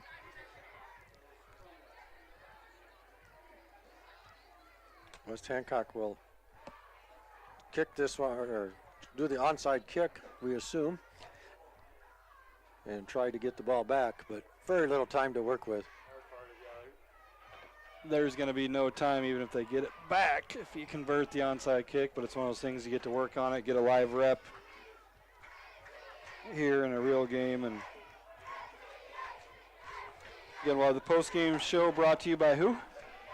Britt Bar and Grill. Britt Bar and Grill. And again, thanks to First State Bank. First State Bank play of the game. We're going to give it to a special teams play. Jackson Peterson, the big return to start the second half of this one, and Eagles rolled from there offensively. That was by far their best offensive drive of the game, that first drive of the second half. Got Zool going, then Mitchell Smith came around the edge to cap off that drive, but it was really Jackson Peterson setting that up on the kick return to start that second half. So 3.6 ticks to go here for West Hancock and St. Ansgar. St. Ansgar going to come away with a big victory here in the top 5 matchup. Nolan Baskey going to tip the onside kick, and this one's going to be taken by Sweezow at the 50-yard line with 2.9 seconds to go. They will have to take a knee and put this one to rest. I'm going to fade out here, Kevin, and All run right. the camera for this last play, and then I'm going to start getting some numbers tallied up because I'm going to go ahead, Jay. make a prediction. This is going to be a take a knee formation. You bet. I got it. So, again, big contest tonight. Top 5 matchup. And St. Ansgar is going to come out the victor here. And that will do it here at St. Ansgar. It's the Saints 24, West Hancock 15. We'll be back in a couple of minutes for the Britt Bar and Grill post-game scoreboard show. This is West Hancock football on B103. Count on First State Bank of Britt and Woden to put your community first. We partner with your club. We cheer with you at the games. We make decisions right at home to help keep you financially strong. And with advanced online and mobile options, banking has never been easier. Good luck, Eagles, from First State Bank of Britt and Woden, member FDIC, equal housing lender. Miller & Sons Easy Go Golf Cars in Britt, Iowa. Looking for a get-up-and-go have-fun car? Check out Easy Go's new elite model powered by Samsung lithium technology with unbeatable power and performance, unprecedented zero-maintenance batteries, and an 8-year warranty. Check out our new pre-owned and customized options today at Miller & Sons Easy Go Golf Cars, 1/2 mile south of Britt on James Avenue. So here's the deal. When you combine State Farm home and auto insurance, you save money. State Farm agent Jay Hiscox is ready to help you combine home and auto and save in Britt. Call Jay or Lindsay today at 641-843-3563. Like a good neighbor, State Farm is there.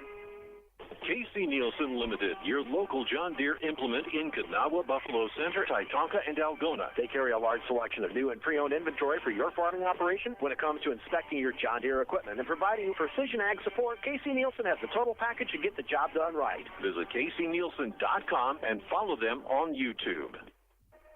Hi, this is Mike Ewing. For more than 40 years, my family and our staff at Ewing Funeral Home and Monument Company have been caring for your families with personalized services as unique as the lives each of us live. Ewing Funeral Home and Monument Company, serving Britt, Kanawha, Clarion, Belmont, Dow's, and all of the surrounding communities for generations and generations to come.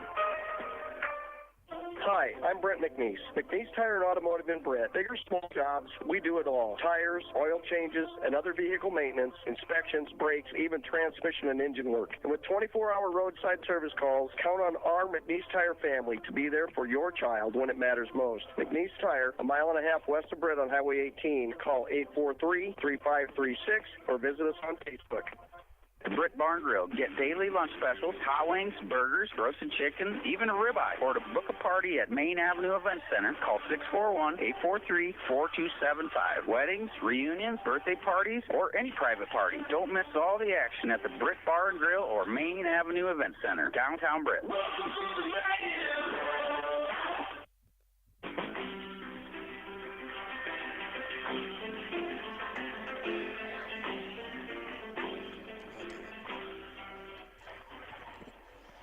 All right, welcome back to the Britt Barn Grill post-game scoreboard show. As every week, the post-game scoreboard show. Excuse me, I can't even talk all of a sudden. Is being brought to you by Eric Stacy and the crew at Britt Barn Grill in the Main Avenue Event Center. Gather your friends after the game and rehash your favorite plays. Like them on Facebook and check out their daily lunch specials and upcoming events. That's the Britt Barn Grill in the Main Avenue Event Center. To book your party at Main Avenue Event Center, call 641-843-4275. Saints had the lead at halftime 10-7 over the Eagles, and the Eagles come out in the second half. Looked like they were going to put together a good drive that stalled out, and the Saints were able to extend their lead 17-7, and then finally 24-7 before the Eagles were able to put a late score on to close the gap. 24-15, our final score here from St. Ansgar, as the Saints, number 5 Saints, take down the number 1 rated West Hancock Eagles tonight. No sacks recorded tonight for the Eagles. The Castle family had two big winners. Two big winners on the yard line marker. Jesse and Jamie, and let's take the girls out to eat. And Ann Hinders. Yep. And other than that, I'll throw it over to Jay for some stats. Yeah, stat-wise, really, St. Ansgar dominated this football game. That's the first thing I want to say. I mean, I know there are some penalties and some Eagles fans upset about that, but anytime you win about 3-1 in the total plays from scrimmage category, you're dominating a football game, and the stats bear it out. 216 yards rushing is what I had him for. 57 yards passing was Schwiesau. He had 2 interceptions there. Reagan Witt, 23 carries, 74 yards. Carson King, 13 carries, 46 yards. Schwiesau, 9 carries, 40 yards. Michaels, 9 carries, 56 yards. But they did a really good job they just really put a boa constrictor stranglehold on the time of possession game. And when they got up 2 scores, I thought Coach Clevenger did a really good job with clock management and making sure that he was very patient with getting his play call in, and you could see that Schwiesau had pretty strict instructions. You're going to run that clock down. And the other thing, too, 2 huge plays, 4th down conversions. They punt the ball, but they're not in formation, so it's a 5-yard penalty. They come out, they get in a tricky formation, punt-wise, and they throw one up to the big receiver. Pass interference gets called, and then, of course, when the Eagles needed to stop down, I believe they were down 17-7 at that point with about 3.5 minutes to go. Eagles need to stop on 4th down. Looks like they're going to get it with the Kellen Smith interception, but unfortunately, Eagle defender got a very slight piece of the helmet, and that's today's football game, unfortunately. So it's a roughing the passer call and moves the chains again. So a couple of those things go the other way, and who knows. But St. Ansgar, from a stat perspective, they really dominated the time possession game, and even with those 3 turnovers, were able to get things going. I thought they were really good defensively. We just could never felt like we got in a good rhythm. Outside of that touchdown drive to start the second half, we never got that good pace and good tempo going offensively, and it was partially because it was, one decent play and then a couple miscues or plays made by the other team on offense. We could just never get that offense really going. So offensively for West Hancock, just 91 yards rushing is what I had him for, 41 yards on 8 carries for Cale Zool, 40 yards on 9 carries for Mitchell Smith, including a touchdown. JP a carry for 2. Kellen Smith a couple carries for 8 yards. And, we'd have to go back and look, and I'm going to guess it's probably a 2015-16 season last time West Hancock's been held under 100 yards rushing. Mitchell Smith was 2 of 12 through the air, 49 yards. Bukema,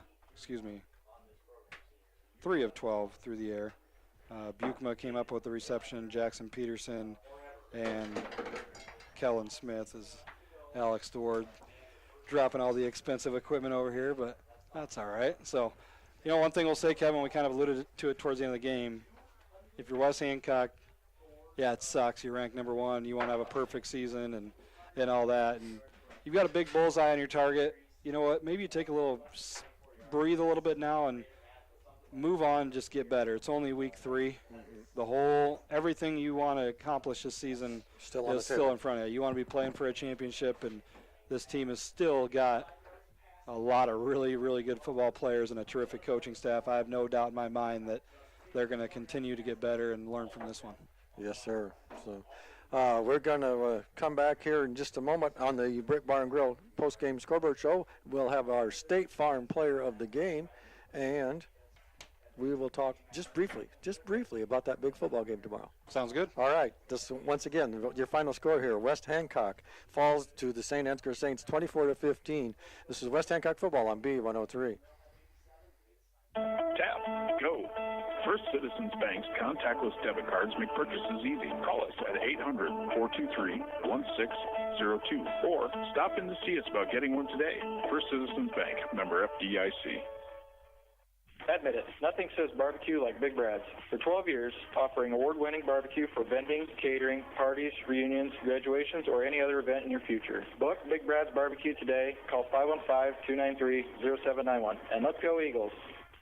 Hancock County Health System physical therapy programs are here for you. For high school athletes to retirees, HCHS will guide you in minimizing your pain and maximizing your mobility. Hancock County Health System, your health, our care, a lasting partnership.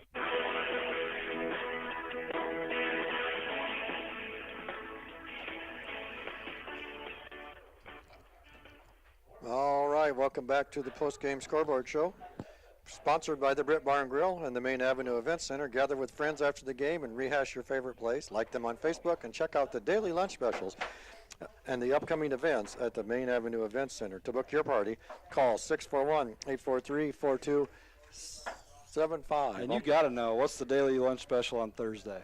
Daily lunch special on Thursday, beef and noodles. One of my favorites. But nothing beats the 5-Star Club, no veggies. There you go.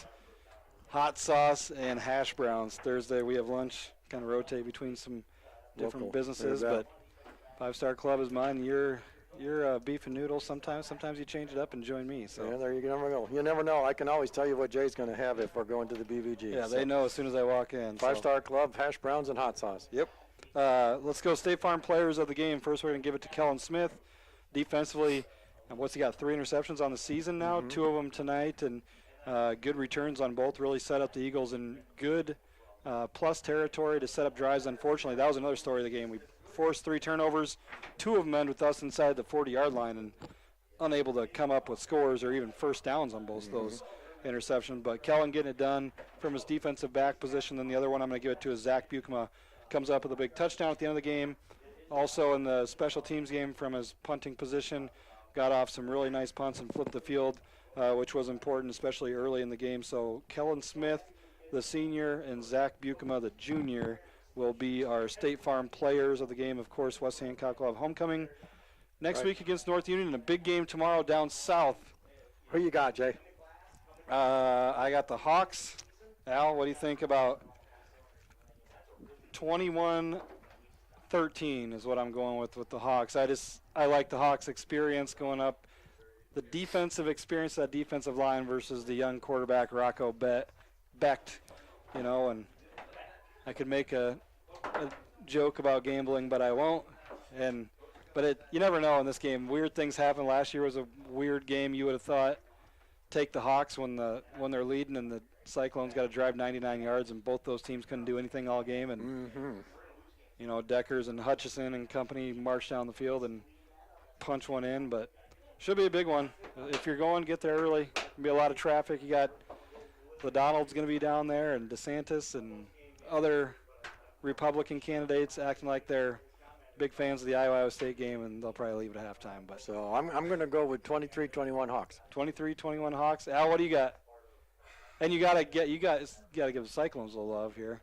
Iowa State's offense outscores the Hawkeye offense by 10 points. Yeah. But he's not picking the winner. He says the Iowa State offense outscores the Iowa offense by 10 points, but he's not confident that'll be enough for a win. So it's kind of how some Hawkeye games go. So before we get completely off the rails here, we're going to wrap this up. I want to thank Mel back at the studio for getting us on the air tonight and keeping us on the air. Once again, our final score here, West Hancock falls to St. Ansgar 24-15. Next week's homecoming will be back in Britt for North Union. And remember, parade on Monday this year. Parade on Monday. Activities going on all week. Check the calendar, the school calendar at westhancock.org. And for Jay Hiscox, I am Kevin Wilson, and we'll see you next week. Good night.